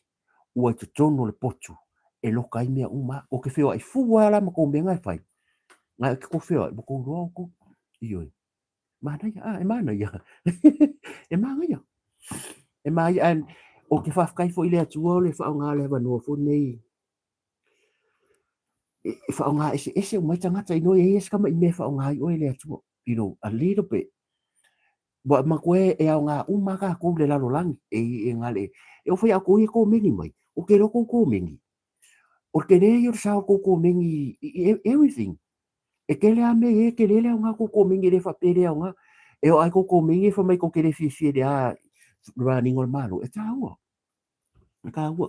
so o ke fa fe kai o le loko ke le ngi ka mari so ai o le aka kia e ka ke mawa se kala i le vai asu nga fua i ma ka ko un sai fu ia ma talu pe le tua ia mai se unga ia no fo fi de mu ele atu ia ngofo fi de mu la ku wa le pa ke nga ko so ma ka pu o le ngo baka ko ngi le 2AP ngo manga me ngi le fiafi o sa ngi le fiafi o ma ko 2AP o fa sa wa ile fa ta no nga le fionga min staff from sidonga man maka nga from sidonga me fo ila ko pokala sa ngi ai pu e mai lu mo fa sino a wa ko e ka wo mo ma fo fa ya sa muelu ngo ka lu ma fo fa e tele cases nga mari liu le nga tanga tai sa mo e kele cases nga o kele ka fa pui pui o mari liu fa o lima matanga me uma a ka nga ka fo ye o kele nga ko ke ro cases a o sa mbuelo le nga le vai stama o sa mbuelo ka fa le kongo nga au ai a ko va ai ke nga va ko sa mbuelo fa pui pui da makanga ko kiki ya se furu fa furu lima le nga ava ko sa mbuelo e pe sa mbuelo se makwa dangerous man ko le aku i o le winga la kara ko fo ele ma fo le ka ele un fo sinunga le ava kunga os kama samuelu anga ka ko le fai kio fo ya ma fai tio la tunu fa le o tu fina ngalo i ngolo pe fai dang pe ai sia wa treat fa a pesa muelu why we treat him like that bo aku le pe asa wa vadi aku no ngako ala me ngale treating fa pe nga ka nga ka ye ko afia se la wo mali di wo ka nga ko afia ka ko mali di fia tangata o maririu isi kangaka e ko ke aku sa vari aku nga o ko ma oku a o Samuel ele i mali wa sisi a o le ko wo aku le ngaku le tweetinga ko Samuel e makua i ofo ile uma fau fau a ska ma Samuel ko va ko ka fa le tonu le aku no fu sa Samuel bo ko ka wala lo ma fau fau ke si ma ko fa solo fa pe la so fu la le aya un ofo mo ma fau fau fa makalanga inga fa ye longo mangeme uma o la ka kalwa ia mo mai sei ungai langa a fa pe le ali ungai sau e fai fina ngalo le tulu o le a ko fai foi fina ngalo le tulu o wa le unga le ke lo ele fai anga ma ko fo mo fo le tulu e fai foi to fina ngalo e fai foi lo roko fo le unga la la ka ko kilo po a me la sau because o le wa ka ko mai ka unga e le ka ko fele ngalo ka ko lo ia o pa le me ia mai sei ungai file mo le tulu le lau ka ko vai le avenga skama le wa a ko fi ka usaka safa ku sengi ke mari awa kasi o compensation e kamu ko ave ka ka ye ka e safa mentally ai lem fai se kupen ko fa ko mai se kai mi afa pele wa lu ko sanga savari ko sanga lo ka sambu o fia ka sanga ri ko mo sambu o ka falon ko tu lo wa o le pure ai o ko inga fai meia nga ko ke ko mo mo ko ka ko lu fa ka inga o fia ka sanga ri ko vai sambu lang fanga afa pe ko sia sika ikasi longo winga ko ka sanga o pu lo lango ka miki ki pe 100 milionga ele fa inga kava ele ma fa inga kava le loto ta matiti le o pu something in their lives in lives so making it la o pu because pe fiala le ngo umangi ke ska sanga ala unga le langa ko ngi le lo ka miki ya penga le fo la ko ku pu ska sanga ile wa ma ska sanga ya ka ko ole la le fa se kala wa le le sa le function a me ka ki ku o ku pela e ku ngi compensation ni le fa i la lo ku ma fo fo ka ngi do ka la nga le ko ngi ka nga nga le do e ka nga ko ngi do a mai la ku pe mari mo ngi mala ku mo fa me ya mai la ku fa ko pe a ka ngi sa mo fa sa nga lo su a e la nga ka nga fa pe ke le ku pe malo e al boy e ka nga fa ai a wala ko ngi malo a ko ngi la bo i nga ka la nga le ka ngi le o le nga ngi do ya o le se nga me so o kanga ka kaunga alu ko compensation ala le mafai ya ave o kai lo kai wal me ko ngale ka ole piu sul power me le le ngalo kai pan marama o lo fa nga le power fa ko nga ka fa nga lu mangalo ya le ko la fu nga fi pe le fo le fa nga i e le fa nga alu ko fi nga le e ke ngo fa i fosi kanga ka pi fa ngola fa ngam fa nga bi so se sel malo so tu la ngala na le so no fu fa kai de un sai ya mau pe ko vai so ta tu ko pe du moleri e por as kulang I just can't wait para ka fo dele ya mo se me ko alu ka loko because le o le me sa o el wa me lu ka ku lu a pa won me o le ka ke ko or sa won mo le fi ngale di pan mi e por sa wa ele moria maru so o le tension o le mere ke le de ka ki es fam si o le fa ka ri kom si o le wala al malu a le un mere fa fam si a pera sa lu mo le o le a ve lu le pe a ve sa ko ka ni fam si o pi ia ma ke le ko era ngasu mar discretion professional me foi le no fa unha fer kanga pe fa unha fa iso mo ngai pipi foi o mai mo fin ko ruea ma nga pipi o mai dis fin o pipi mai dis fin o pipi a mai lo so mo ngai pe ku mai ia le mo lo ka foi o le vai dual pipi tu lo alu ka malang fas pipi na power kanga ne ko skala malama o mai le fin e unha pipi o iso mo nga o ke refi fai fas pipi o ke sidia ku ya le lo fai inga pera lo pulo fa koi o le win the battle and lose the war o le lose the war and win the battle ma finge de le ai e le fa pega se me fai se kama ave mar finge la e ui la vai ke loa o e onga pipi a sidia ku ya o le ave pipi o lai o la ngai lo le mai mau le o lai o le ala wa fai inga le battle o le wa fai inga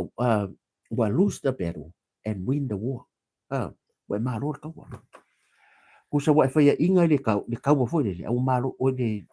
fusuanga ai wa ma ro ka ia ka ka si ele so fuga ha ka ko se bere si va inga le o le tau sangan se ni o le tau pura o sa fai ngalo ngale la my first day at work o ama ka le ngor ka o sa ngira fa fi manga ia early finish ia wa malo ro le weekend Saturday and Sunday pa ko o le sia va no e tapuni o le sia va ngo kala e suki le ke au kai no ngalo matari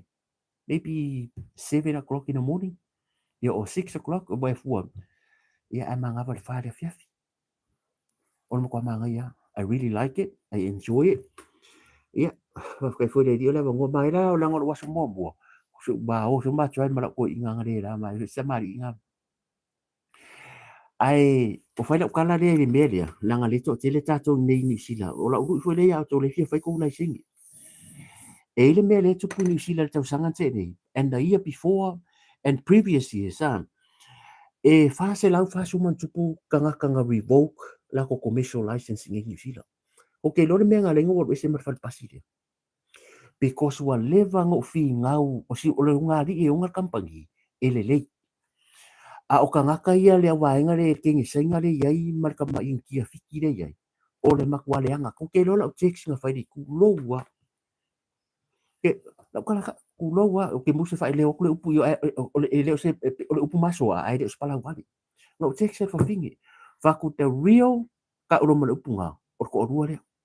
e le kari mare fingi o nga pisis ie fa ku va ai o ke lo ave pasi hai a ko la ka ma inkia le o le inkia fiki e ko kiki a kumu ka inkia fiki e o aku mara senga ave pasi e le lo ave pasi e ele kampangire foi la senga ave pasi ka in mamrasko a ko vai recommend le me foi le e fia ka mai o very easy ko ke do me la fai kampangi dia o sa fai la taxi la lo kampangi dia la le ka bore ngo kampangi taxi e ke alu ko kongi kupi nga fai o lai sengi e ku sol ke lo ka kala ko ko mal kalas tu ai le yesia ele ya vese pasi ku aku lo le di le o ave pasi sa ka ka hire ka ngaka el waku bo already ya ile lai sengi ave pasi because e lo yesia training school I bone valang o fai kere pisa but I don't wanna amo vai so o menga na ver pasi la ver pasi e o aku ma kelas po ai le iro ave pasi sa fe o ilo di mangku ese mondo le lo di male pasi o ko vai le lo di e long nose ai vai le lo di e ke ki e dungo pa o le lo di la ve lo di ai vai mo pasi e lu mara ve pasi ai ku pa o le pasi so ese nga minilo o isi lo di e long nose e pe ya lo ka vale ma ko a ave lo ka vale o le lu ma pa e fa ngo fiara nga e miro a sa wis ko so ko nga lo di e sau fai de ave lodi lungo pa o pasi ko so belek sau fai o pa o la lo fo e pa o le pasi e kua pa o le pasi ko sa ave ngir pasi e luma le pasi e kua pa le pa o le piko luma so le avenga le e se la ki le vango fai le fa ko I fa se la fa suiva ko revoke mala se ko lo kanga kaya ka inkia ma wa mai ngi usila ka usanke ngi ya november ma ka usanga ko ke vai so se fale fai lai sengi sa o skate down ke vai le viti en se ngai abo skate kumu inkia so se inkia la aku o ele ile va ko ke vai le la ko sa ele ilo ele ngari ile le mengo finga wa nga fa ku o le process le o ka ko selection le e ma kware le ya but I think ele ilo lo ngari ele manga afu le because they trust la wanga ya mele mo ke va ai pasi fo wa ai pasi fo lai ka I fix la wa fer ka o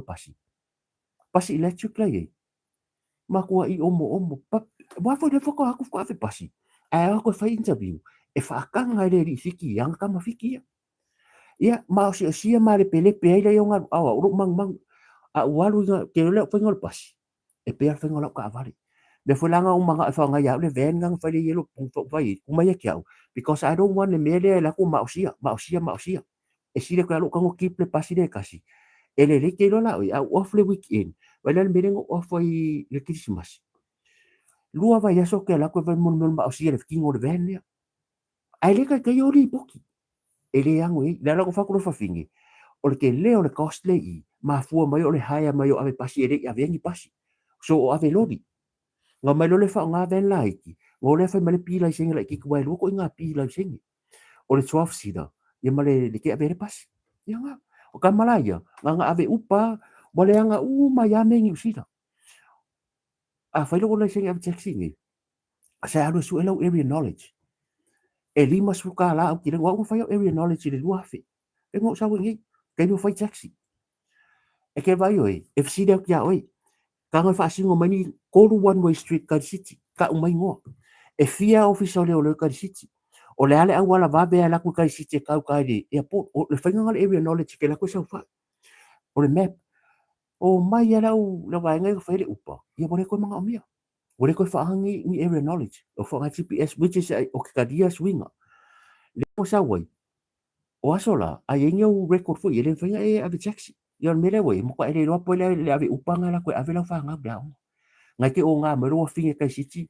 o ke o fa ko ave upa uma because of the background check ele o mau ke le ku o le pasi e faila o vetting a su e ko sfu ka usanga whatever ko nga mesafe ya nga le la ko ho ke me o ke ngofo la I mar fal pasi del va sun ke ngi nang ko o ave la ko ngi nga ka ko ngafi le solulu o ave la ko ngi nga ka o nga o ke le fie ya o fio fa ko no o bisain ya ko bisain nga paulo me le ko fa so oi nga boi ka nga ka isia ka ko le o de si e le state te chila ka ko le ko ki ka wa ko le nga fa sa la fa lang post le pe forwarding mai a ese si ya le ka ke wo e ke le mala mala ma pe ke fa ka kala le ko fa sa ala kala a wo ko fa lang me nga a fa pe ka ke uso ya ka ko uso a ka ko fa fingi o le fake page le e sa un ngor fasta ma kwala lo vale ya mo le fa ngo poro kanga e fia poko mo ya o ke makoe o le popole e kasi ala wharongo le nganga le ye. E le representing alo le mafau le fast. Wa kere ka ka si me me pe e nga ka se me foi ka ka ke last week le posta ka fa ka ke. No me ka ma fai live ia pole a ia nga wa kuri malanga ruenga. Ia o kere manga oi. Ale ol mela nga fa koi. O lo ke lo le ka ke wo le ko ka ngo ya ko vai live le di dia. O ke lo nga. Ioi. Ako vai ai live. E alu lai mai ako vai nga le fa nga mai e fa mai e lango fast ako ke vai e immature le ka le nga le fa nga e le mga mika ka mai lango fast ka vai ai fori ngol fast o ngola nga mai sa la ko ye fai page fa be ku lo wale a we vai a alu fa ni ye sinya page fa pe ke lango fast ku lo wa nga yo so ya cho ma mai la mutu e alu a ver media ia ka ku nga nga a wai ka vai ai fori fast o ngolo le ma fa ma lo fi ai lo Oi. A wor fa nga fon me fi do o toa mo la tom sa mo ma ila mucho. O wor le ya. Para ila isi ko nga fake page o ke me kwa le ma fo nga. Ne va po ka. O le la ke ro ke lang fast. Au ke ro i ka nga kai le ma ka mai la ulai. Ngai ko ke o fai o kala. Pe fo le ke sa e fi mai. Ka ku mo mo fai kala. A wor le fai fo nga me ma ku po le ves. Le nga kilo mai ka. O ke le manga ai fe ai ngai member so le fast dunga i. Me ngai po le angi mea o ke mga ai keu kua. E keu kua e le mawhainga whakunga i. Langa e makangi whai kakala o le hakunga. Nga ke ala i waka wale i fore fast mai ia wei o kamara fast la wa whai ngai. Karu kalo ko wo fua ave kala i o leska ngaka. Wa bakua sipi ai pe fa pe fai po afun kalo nga masangi. Fai ai lu me masangi ya. Ora e kala ngoa ke wala ku faku sa wo ludi kala. Lela ku faku ai. Wo faku i kala kala fai le mere. Io ke le fifa mkala ia me ai o lo wala avela ko ninga la solulu ile lo ponga ke ka lo ponga ke mga sa kupi awa e me fa pe o ke le fa ko e lo pola ele fia a lo fa ko pe of le ko ke spu wafi ia wala e ke le fia ma ele kuria pe ke fico ke o ka fa nkar me kuria ele kuria o ke le ngau se kupi wa a ko nge ka sange ya yung lo spu ka sang a pas ele kuria singa lo so a pas o a o le fia nga lo ke fi nga wan me sa o ngofo la soruru a ma wala ngwa wenga o a ngasange ngafi ku kala ke lu wenga wenga ni bye bye e ma ko isia I know exactly what I'm doing a me fo le o le o fai kala fai la kala la singi o le kele la ka ngaka ile fa ko le nga kampangi pasi o nga kampangi pasi o la win ki ni ku go wana ya nga wa ku nga le loa ma le pe pasi i o le kampangi e ke ia wa wa ku supervisor ke vai o le susu le nga yo ka oka e lo mai skamari o ngo fai ngai si me nga fu le ke alu ke le ke try ke alu fa so pa so i mo iro alu va le si fu nga te ko ke po nga ri alu fai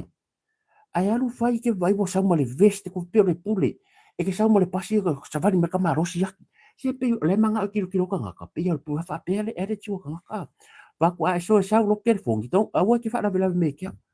ya nga ya ai ko ngaka ko i fo le ala fa se lau fa ivo o le majority mai inkia mo mai malai senge international fu i pe pelo mai converting ngi sila mo le mera lo fa ngai ka ka pe ko ne ka si al mera wai lo nga mai ngi sila sa pe ke sam so la senge fu la senge nga sa wa e pasiro nga mau lo fu la senge askaria ayo o le menga ro fa ka fa kai lo mo mo pa le o kai mo le ako vai le fa le test ia driving test como inkia iyo como inkia e fa pe nga wingo ka ia le ala ke vai o le ke o foi va pe ia bo umaro kai mi fa kai sa querer sa kampangi ke I respect o mang mang kampangi o ke ro fa ngari ala kala nga fa fingi va koi o kanga kai ko rua o kanga ka piko sili nga o ele os pala vale para o le upu pa a ngo foi ngai le ngai le nga ruenga le ngai le u va koi vai ko ki kia ku mu senga ma inkia ke le sa mo mai ko ke le karia Fakore makua I bias discrimination bias I o le whainga o le ko selection o le ke wanga mako misa fo le sia so faku le wa kumu faku wa ai si sa mo mai I wa ke le so ke la ko vainga kamari sa mo ya ku palai makua le ai Aku mo inkia e whaapenga e whailong kangaka. Marisi mere fia ia kako. Ma whai lau kako e whaare sao ke re mea ngā o le a. E whai mai am whai aku. E whai mai am whai aku. Ia, le ala wa kupa ngengi usila. E tā ua ia. Pafkai o roma ua. Ai ia ko sila foi i kongo ngā ruenga. Ia ke roa sa mo e, ka kere whailong kangaka. Pare ko ke vai ko kongo ngā ruenga. E ia ngā kura whaapea from different, e i kangaka e whaapea o lako winga. So ke vai e sa pele i loa se mea. Ako vai le e supervisor se inkia. E makware i loa inkia nga se whaise kulo whaise pa upa. Ai onga ole o kangaka e poko e whaia lako winga. Foi rere. E sa ora kala fake it till you make it. A se upua ia. Nga sa ora wha o ngā isi kangaka. E mawailanga peire i lunga i. But he used people. Inga ia su e longa langu i kampani. Inga, o mea langa whai. So anyways, ole ala mo mawangengi usina ko kelo kangaka. Yeah. You know what? Milk fia. Koru kausanga. The last 3 years of kere ia. Kere ko hapse roku. I mean, I never had a Sunday off. Po makoy o fiwa fai. O le mea lango fai. Iwa makalo lango pingi al mea kasi kausanga sifuru sa. Iyo kere hapse roku. O lako fai fongo faku. How ka me a fai le fai pokala fai inkia ko ke ala inga uma inkia o la fai ka unga le mea fai le. Mangale a ringo. A reo ke fai ako o la sa e le ma fai faku e hapa mai se kasi. O leo faku o le meo kere fifi leo mai kanga ka fowo mai e entaito miangi. A leo ke fai aku o le vongo fai ngalwenga. Mai ako ke se fai because you know o e le le ya mama. Kasia umaro. Ya, le sia vango close, le sia vango kala. Ah, pea le fai aku. O fa penga leo langa o kako. Awangi ka alo mai des kanga ke o ka bo faso so foi ngo maku. O wa amaka foi de la una sabe bala ku rim se fu. E wa ifo me nga ka kiri ko mga o kiri pa wan me yo ko ola mo ko fia mo se kala ko ngi piri and that's it. O Diwali ia le mo mai e to finati makati fa fila e to lo mo ko umala o le tolu fu tolu tau sanga ia ua katala le fia ngainga ia tem sala le te tau fa ilo to te lo malo le tulu ia le sunga fa fia ngainga ia jo a mosa ia o se au na le tua foi i le afio anga po le kalesia o kele o lo po le assembly sa o ia wa kele ko inga assembly ia le afio anga iva i le mot tele sa la fai ia o te iloa mai tō a mo sau lai kiki o kere isau mai sa moa mo i lava a o iai kukuila he's one of the au nā lea tua sa ave iai la kiki le yaso la poi o lai kiki o ke fia iai ia male sunga ia idiafi sunga fai evangelia ia idiafi ma tō telo au nā lea tua a vidia ma fo ia o Williams oi foi penina o pin lei e lo pina te so ya pinga o foi se aure le ia kuspa ia de ia skadia ia ngai kamaria ngai o kamaria ai foi le fa le i vai lo o tsa o le fa pupu o le sunga la ia jo amosa ia o le tors fu tolo e nei o tau sanga ia o le lato martanga male kalesia ia nga orai e kalesia pe telefo ia tama whanau o le afioanga ma le foi tātou sarafa ia wa suia foi o langa ma ia le la wa fa malolo ia po wa malolo fo e fa malolo pa wa malolo la vala wa ia ona tulanga foi i le malo so tino e tau aveai le ngaruenga le atua ia nga ka vai ku ngal kelo Penyamina le mo mai Penyamina i le afi yes ia o le kosu kol kau sango kau kua ia se au na fa nga ina foi lona soifua le fai mele a rete le ola mar kere ia e le ingi mea kala kere pa unga fa kai le kua mo me foi sunga fa finga nga mar fa toi fa malo foi le kau kua i le nga ruenga le tua a malo le on sai ia soifua nga lava ngi fa penga o le kainga le marosi le fa mai le kala foi le ia o tau fa nga ta tau aso le o langa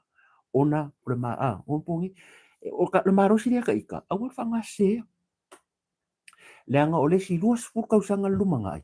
e ke kua kwai lunga o fa le konga au ma le kusalo marosi e si ia ko rima e ke savari aku penga so ia fa nga ta tau e tatou aso le olanga manule ka ke mo Max yes Max Rasmussen ia ma te o tele o na le atua o nga foi au whakuila ia whaftai a tamari ia suhut whawhenga inga ia whamanuia lea tue whainga malolongo anisi waenga o te toi le lua soifua ia sa whaifut oi whamanianga ila uia sa waringa au lai titi mai ia a murmuri sai fo i au na lea tua ia pamasunga umarawai pa tele vai fi au me kisi sungai whawhenga inga ia e pei nanga wakula ukana foi le ngor sunga whawhenga tio a mosa sa ulo inga meu kere isau malo le tau tuan ngā luenga lea tua ia tau tai ai lo fangia lea tua fo ile malosi ia wa nisi vaenga o te toi ia le soifua au nei lea tua no ai ko arif ka ngisi fo ele tu malo ia ngo fu kako ia ngol maro si lava e ia lava tai me tu poina le tua ia na au na nga lua ia fo te me malo ro ai me fai malo longa ia va vai soifuanga o kako sa varinga e ko fai so arkala lea pe yo lo ai lo lima me yo vai wo fai lo waso pe yo le lau te le lima vai pa wa le lau ke lo kako waso pe ia lea just from A to B iwe pupu nga sawa I sau I uma awa ke mika i lo marusi leo ke fakula ukala ke fai ala ukala le I knew one day I'm going to die wo lo inga o ke loa e le aso ke o ki ai sa ye kai mi ngo resisting ai a me ngo pa pe we ke fo au ke au ki because ke le manga o ke o ki wa ye kai no kango train lo ma fau fau a mo ya nge o le fo kai wo ki ka dia because o le ko ke lo tato o tato a inga wa maridi e le ima se singa pui pe mari wa pe ia ka ko inga mai o ula mari ka ya no o le moi o le ka avale fa le mai yoso o le halava so ia bo o karia I know I'm going to die one day so me nga kere fa ka ngai si me kere fa fi de muro loko o ke lo le atua a wo life ka lo ke ola io fa ma nga lo ko se si you know a wongi I me se lo ko ke ke a just fa fuliro ma fa langa le fa pe se longa kari lo pensioni o iska nga ka fa mai wai nga kala la pensioni langa fa pe nga ka ko ar ko kelo kanga ka fio ki kai fast food kai dimas food kai yons food kai fish food kai bas food so ele se currency ngi mia ia nga ko sa ko songa beve sia kwale fa pe mai ama ma but tomorrow e ma kwale e se polo mi se ka ya fa fi nga e ola fia de fe la kala le alo fa tanga tana you know I lo ainga o a wo I le ko ke mai mo mai nga vai lu ke va kule joke ma ko ka usua alofa because ke nei lo o le ke vai ko yangi de o ke lo nai tau ai ngo mari di e o le upua le ke vai sa le e se manga ko le e ku war mafkanga ngi yesu sa li lo I manatu ya fa penga ai o ta wana o le fa fi le mo ro o le e train lo ma fa fa me uma pa ia e lo e ai le so ke ku ai fa ka wa le a wo ke fa ka di wa ris ka maro a le si unga ri a misa kai ko kai fa kai di maso o le kai wo vai aso ke va ka so ko di pa o le re lo kala o le kai me ku wa ki nga kai me ku ka mala nga ke va ai lo sala mo e ke va ai lo sala mo ma ko e sala mo fa pe o yo anga I lo ke le fa ka nga o le ala le nga o le ika o le ala nga le me le wo mai ma e nga ro va ai ko ki ngo ka ki me wo le se me nga ro kangi ku I fa pe a wo anga o wi loa anga o wi loa pa wale me ko fai anga o loa mai ma o tanga o ke re ika re rupa yasu o ke re ika re ko wasu o lo wala ko ka avalo fio si finge vala o wala e runga ruenga a wa e ruika e pe ar foi le finge nga ruenga wa fio ska mala vala ko e ruika ile nge ya me fa tole ele lo por vidi me sa mo e po fu sei puka e po ma sa o fu me penga wa finga ruenga ika ya malo wala ku nga ya e ke ri ko fu mai e a wa fu ika nga ka ngoi nga ruenga ri ko fu mai ai ke le o ke se so penga la vea misa ka avale ia ole ala tinga la vole la ngona le ya tato I fu le mo le lo fi le mu lo ko ma e lo fai ka ka yo o ka fa fa taro fa tu le ole utu fa nia she's watching from Germany kukenta thank you for watching fa tai level ma fu ta mai mo tu u malava so o ka ko ye ka wor ngi le sa varinga ia e ta ua le leo ina o lo roto wa tupu mai la wa bio o lo roko e tupu e ke vai fola o ye e kasi ala you know you can tell ile mela i loko o kangaka ke vai foi la i lalo lang e fa penga la si dai kau ke le fa si no tangata pare talo fa fa sawina solo sia madi mo sia fa sawina le mai mo mai sala e lu mo tu mala bo le fa la ko so ia ai o pe o tulanga na ia sili ona leo ina o lo me foi nga a ke vai ka ngi de o lo ko ke kai kai e mai dinga me ai skanga ka ino ke la kwa o be ho fa nga winga because o so like o lo polonga ia because o kang fa polonga lo ma fa mo ia o le mea le la konga va ko fa kai o sa lo ngi si la a fai la mo me o ainga fo io fai poi ponga ke manga kua le si fai poi ponga sa fai o i Lincoln Road down manga kua la fo walo nga fai poi ponga ngi si la e ke kurunga e ke aru le ipu ke la kula pikira wi punga aru le fai la ke tame ai al fai le ho ke roi ma ko yo ma a wa fo lo ke vai ko mo ku mo runga nga ka o ke la kula pikira me ai o sa mai de la rolangi la ikikia o ke kufu re kiurea o lo ua mafofau o la kilo uma mea kanga ke kia i o fu ko i fasia i o mafofau e o la kanga ko i o marfas fai fa pia po o le kilo mai fai e po o le kilo mai po la mafia fio la wi po piko sa fa pia nga wa o me fa pia foi so lo le fasia i o mafofau pada lo ke kilo le kunga o la e o fia is kanga ka i o la ya a makarunga kanga train ho pia ngalo mafofau e kai mi la ke ngofua o e ma ko e fasi o e lo mafofau e ko e fasi o e mafofau le nga a train lo ka mafofau ke fide mu so o le ka ua i o ia mea mo o e lava le anga i tangata ke ia au inga overload stress a overngire mele saule depression e ke o le mele o depression kusa pe le leila wa unga kusa pe ma walunga kuspasi po le alava ko inga me a sau depression e ke vai ma fu mai sau anger wa matana saula nguna ma fu me fu pe ale lava la moi e ke mai kaika ke la kungola wala ke mai kaika e ke mai kaika fu le fale ia e fu la me nga a ke me fala vela me fa pia e ke vai e wa makanga e ke ngofu wa makanga si yo e la wala pu ko lo ma fu fa pia fi fe ngi me ku pu mai me ale le fa ka wo fu a ngo ko be kila a ngo nga pressure lo ma fa fa o le me tupu ia o le lavea ia pe ke wa bo so stroke ia man me fulanga ba depression me ke wele le ke le ro ka ngaka but it is real e lomi ala o me nga ma fu me e fasi e lo ma fu fa o ia me nga belanga walunge ia pe fula wa fale inga I don't mind people wa ya yo lima I don't give a damn who whatever people's opinion okay ai yo lima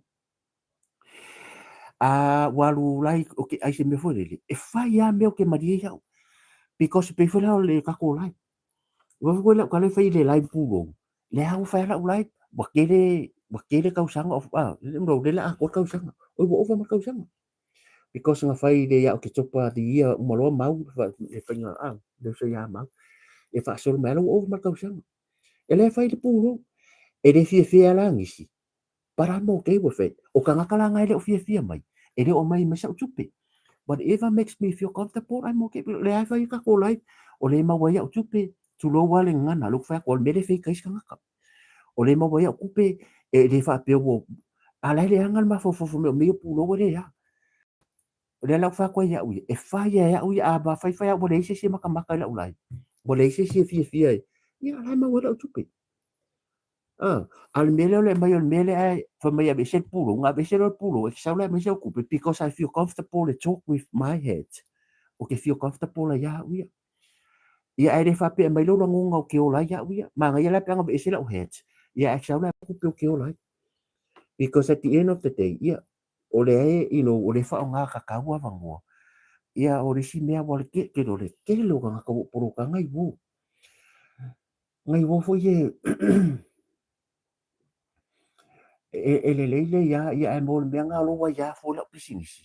e le nga ma fu ka poro ko pa fo e pula o ia o chok fo ye ma ko ke la ngisi ya wo me pa de ala me pe ko ma sang ke ngai wo pa anga ia sko nga sko nga kala nga sa wa pe le so fingengan ma ko kumalo poro ka nga mo fa e ngo wa ko minge finge dia la ole ka ua kule ingoa au ke masaro ngai ke ilo o elo polo ka runga Facebook o le rudi o kala ngor fi e vai mo wala lo ya au ke ma e ngake lo inga o ke lo inga fu fa mai o le ha pe fa e nga fai ko mi ga ka le fa mai e we fa pe nga mai e ke kau kala inga mea au o te minga ke ki o wa e po fa ila fa nga me fa pe nga nga mo mo lo nga kasi ala wa ai kusar ka wa kama ia la e fule le ino ko nga me fa pe ya o kampolo ka e po la lo lo fa ia ka nga ka ko nga ia le fa se wala oh yeah because they put their nose to other people's business le olanga la e ola ma kwa le kusa e ke sa fu o e ke popore le fa ngoa ulai ma u kala ngo ma ori a ke le aru e popore lo si o manga o me la ba se tanga te fa le ona ngona ia mai fu ma malo le tinu e fa i ka rienga me fa pe o ia chase angelia ia tu funga le mai mo mai falangi kalo fai watching from Leon France kalo fai ia fa tai ma fu mai ia fa penga life goes on just do whatever makes you feel comfortable life if you choose your own journey awa ki kilo langa vale awa kilo kamakau ngar ki kusa al polo wait awangi if you're disappointed because you base your life to other people's opinion I wasn't born you were not born to impress anybody kau kini fanga ngau impress one kanga kamang yola ku fingar na so fua o ia e ole fua o ia o lo lava na fianga o lo kakaki kala yang fia oi ai ole fa o ia awangi basing a fua lo savalinga in the opinion angi kangaka because e ke disappointed yang ai ole fia la oi avala au le tua e ke alwa o ia fia a o lo kom foi fa madia kangaka o lo wala ko fa mai nga nga fa mai kangaka o ko fa ia lo ko pulo ia fa mai kangaka fa ngo i fa mala fa mai a me le fa ma nga i fa mala mo ko fa le po mi lai a me ke le fa so pe la wi me a ka ngo so oi ia wo oi ai sel ia la fa nga pe la wi o le la mo moi e le o se kusikala ia wo i fa mala mo ko fa le ki ko me e me pe ma sai i ko fa le ala la fe because e o dungo le i la dungo le media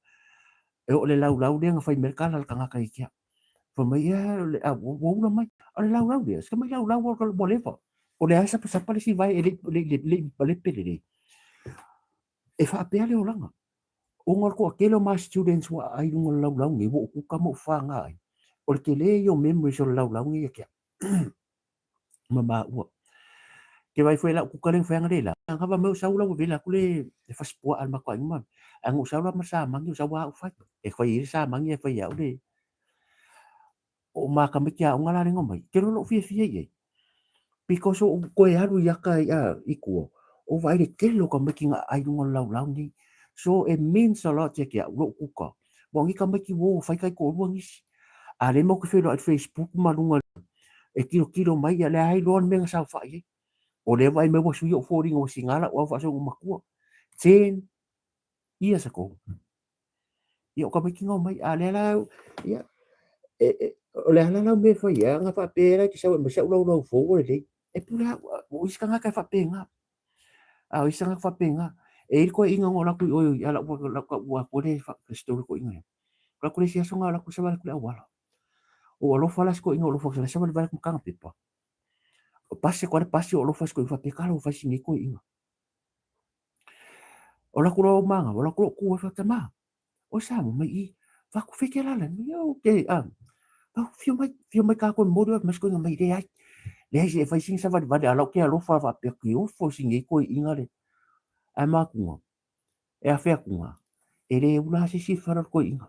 O la kua i marka avale ko inga. Ngā ma a fea kua ko inga ka makal ngolo. Mai wa ai. Ia o le ila kua vari.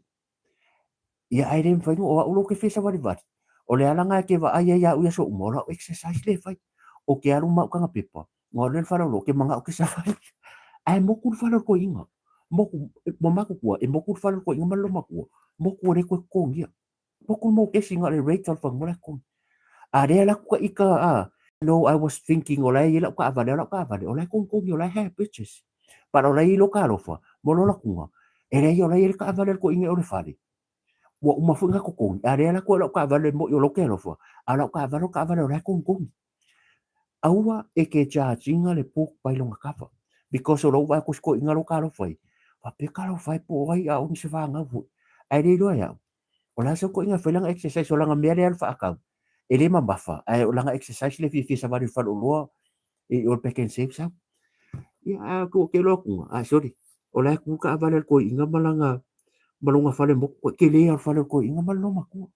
ia fa pe na so fuanga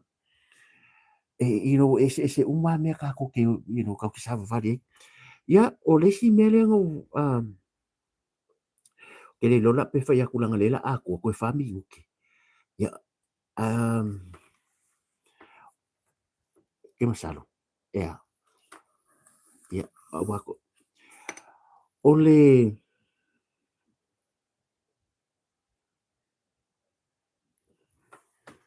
lima se la fa ko ia ke masalo la ka ko me muri da o lengo vai ku no le Facebook ang yo sa we se tala o se tamana malanga sulowa au ka kile o ti chai so i ki wa ba ka kile ron mafuanga ai o se tamanga sa le wi o che ya ai sa mana mi le assistant ya pelanga whatever story kile lo I'm not gonna buy a single stories but pa me okay lo ya wi so se malanga la tu nei ni usila ya sa mo pe sa mo ni usila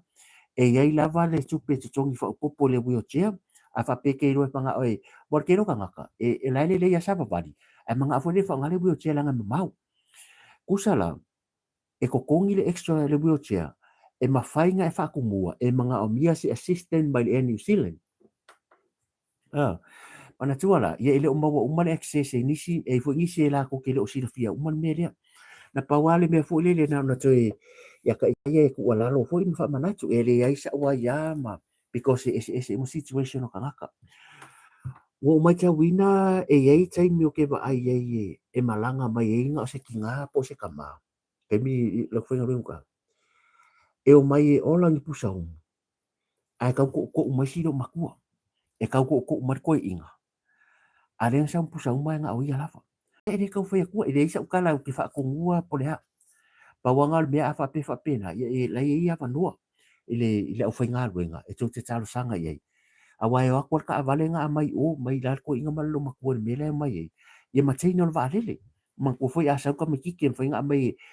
e company mai ke ngol va lele ia por sanga sa full va lele a fa plus ko inga la mai langa wheelchair ia al me ala valia e le te tau lava ko ko feo ina yo tatu matua o lo feo i no fo fa sa vale vale fo i po wheelchair nga ora ko ia e mo i fo i ave i te ne va lele me fa penga ia ma ko fo ka ko ia e i le ko inga makuo ke lo em kware karfia ngai am ser ko inga makuo ngai sita mama tina matua ia la wana pi ku lo wale pe ko ia kia ia o mea fo ngai ia ko inga sa wale ngol va lele man ko e fa pe e ke vai ko tweet ke ngi va lele le pe o le tweeting o a pe ko inga ka fer fa ua o ko inga malu ua man ko ngol va lele ko ngai se me fa pe ngai ka ua la le fe wa ia tatu ia fo ka ko sa mo e milion ia umaka a mo foi ka ko ngau e ku lai ama mela ku lai kasi me nga sko inga masa mangi me ya ai mana le nga fa manga ko kere ya inga ai pi mana e fa mana tu fo le langa nga vai o vai e kai minga ku poi ya ai o kere lor ma fu anga ka kere fa msi no fo ya o ka ika yo ka nga ka foi le ka ke ma fo ya o le ha la vale nga o nei me ya sa sko inga masi do maku ya nga fa manga ku ai ele ku puso ai na u vai e tai mina tu poi ya ba o si foi story e post me kanga kai lunga i Facebook e o si story mo o si story e ke re rope mo i pe ya ai paure me o te lo tupu ya na so manatu a sko inga sa mo mai pe ar se kengi po se kama kala bo e pe ko ke o uma a sa mo ka fa a pe foi sa sko inga sa mo ngai ma si do makua ya mana ya le e ka wanga isi si sa we mai ya la ua wa ke pe fa in fa la au mo ya ko ru ku la e ma ko fela ko nga makua le wale mga o sa si so nga loke le wheelchair e feel comfortable la ngai ma ko va ya ku nga la ku fa nga me fa pena ya aire pule ya po me ya ka ko la vola tu no we ka ko ke fa so ya aire fa pe fa ya e pule aska funge ye le la ronga sa alango mo vai so oi fa pe mani fu ni ava no e ka nga fa manga ko koi yo ta ala sto na ye mato now I can have Saturday off vai lo fia kai mi mua aso sa malo lo le aso nga fu ka usu nga man ia o fia nga ka la mo le va malo lo relax le yo ka vai malo ka kingo o fanga la vau o le fai funga ka vale ma siaki mo me swa u me va penga ia wa me fu ngai ka o lu weekend ia la saro le lo ia ai aso fu ro ia ko usu nga ruenga ia mta ta di lo le u fam sino ia ka si ele lo fo le li ke msalo o ba ia obi o le wa over ma le lo tu la ta no ia ele fai na tu ua ka fa po e vanga ta to maftanga e ia te ule nganga fia ma le nganga fa tai ia o u malava le sa tu fo i mai le ngata se leni a ko fo i mai ala ko mingi o lau ko mini e ma ko ke le o lo ngasau o lau like o le ke le o lo ngasau a fa petele i like mai le ka ko live ndia e fai wa le ka ko lo ngse lau a ka o mi le like winga le like ka o mo ko ke le lo sa ai buka musu fo ko ka ngi me la nga ki wolo ko le nga ngai ia ai se salo la ule te tala no a ka ua yo me la ka ua me sia o to na yuso mana tu fa fine lo ke lo nga e stio nga nga ia ko le pia ko YouTube bo uma ko nga fa makala ku le ye a vai le ngo subscribe para YouTube so le mako i fa pia o le mako i fa pia de lua ko lua ya suka roi ia o ke le lo ko ma fu nga wai o o ke le ma lo e ke lo e uma le live de lo a ko ke vai ko mengi uma o ke kama fai o ke alo ke like and reply God bless o ke manga e fa ka ua a o isi kanga kai ua a makango wa e ko mu e le ke le ngi video a le kai kai o mai a ko mengi me ke au e o sa ko return na ia a fa pia fo ile e ke ngau ngau ko anga lo do video dunga me alo ke like list kanga ka no le ngo vai aku to some of our friends from all over the world, from different part of the world. Thank you for your support. Thank you for your subscribe. Thank you for your comments. And try to get familiar and be friends with some of our friends here. They all Samoans, and everybody that's on our. They try to get 1,000 to subscriber, yeah, to be able to monetize their YouTube. So if you from India, wherever in the world, and you're non-Samoan, just go. You can type in your language, and then that I think you can translate. There is a translation there, so you can understand. You don't have to type in English. Yeah, and thank you for your support. So la wa inga lai to tilo le uwa ko wa inga kamari i ring samo e makamaka me api ko se uma nga walu lola ia i lako walu o ke alo like uma fa pela wa misi aku ia o ingu like aku i lau page ma o ke re malo ro e 24/7 o ke alo kanga ka uma i like mo ke alo lako page like lako video 1 2 3 o tenga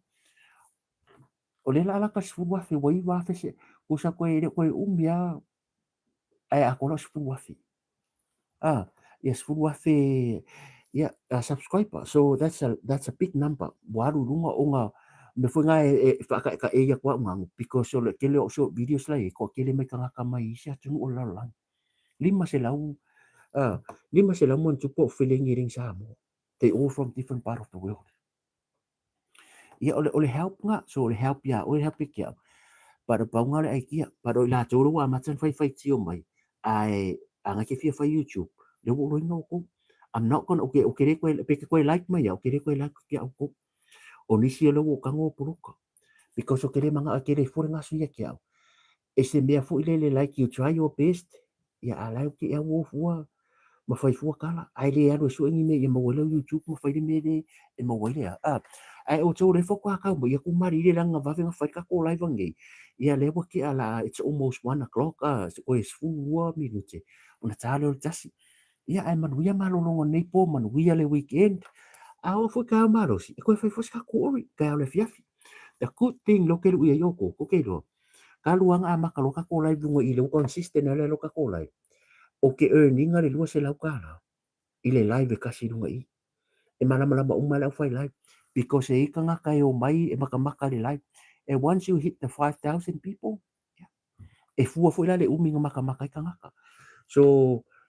o po umai koe vai e. I o to tela mamalo le tunu leo mai ke me foi nga kam fai o ka komingi. A sa foi anga le varsu kala, i le live kasi. Pese o limas fu. That's a lot of money mo le live kasi. So, e leo chui vena o le kupe, but I know it's an opportunity and fai ngoka kalangoa e share ia mawhaasua. At least o le mo waisea. Mo waisea se ring.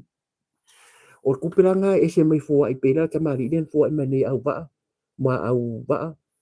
Le lusu kota e se mai fula le tupe lea. O le live la walo i. Ngo struggle mai kilisi masi nga final short video. Yo mai kilisi masi e se furu wa wa. Boles. O ngala o le channel alea. Nga create lava mo meo live ma videos. E le creating mo short videos. So, o le kaimirangi. Lau ko vai e hiti lo le whapenga. Se lau war sifuru, se lau lima sifuru le live kasi. So imagine la channel la popo hoi. Pai fua fo le ubi o le live.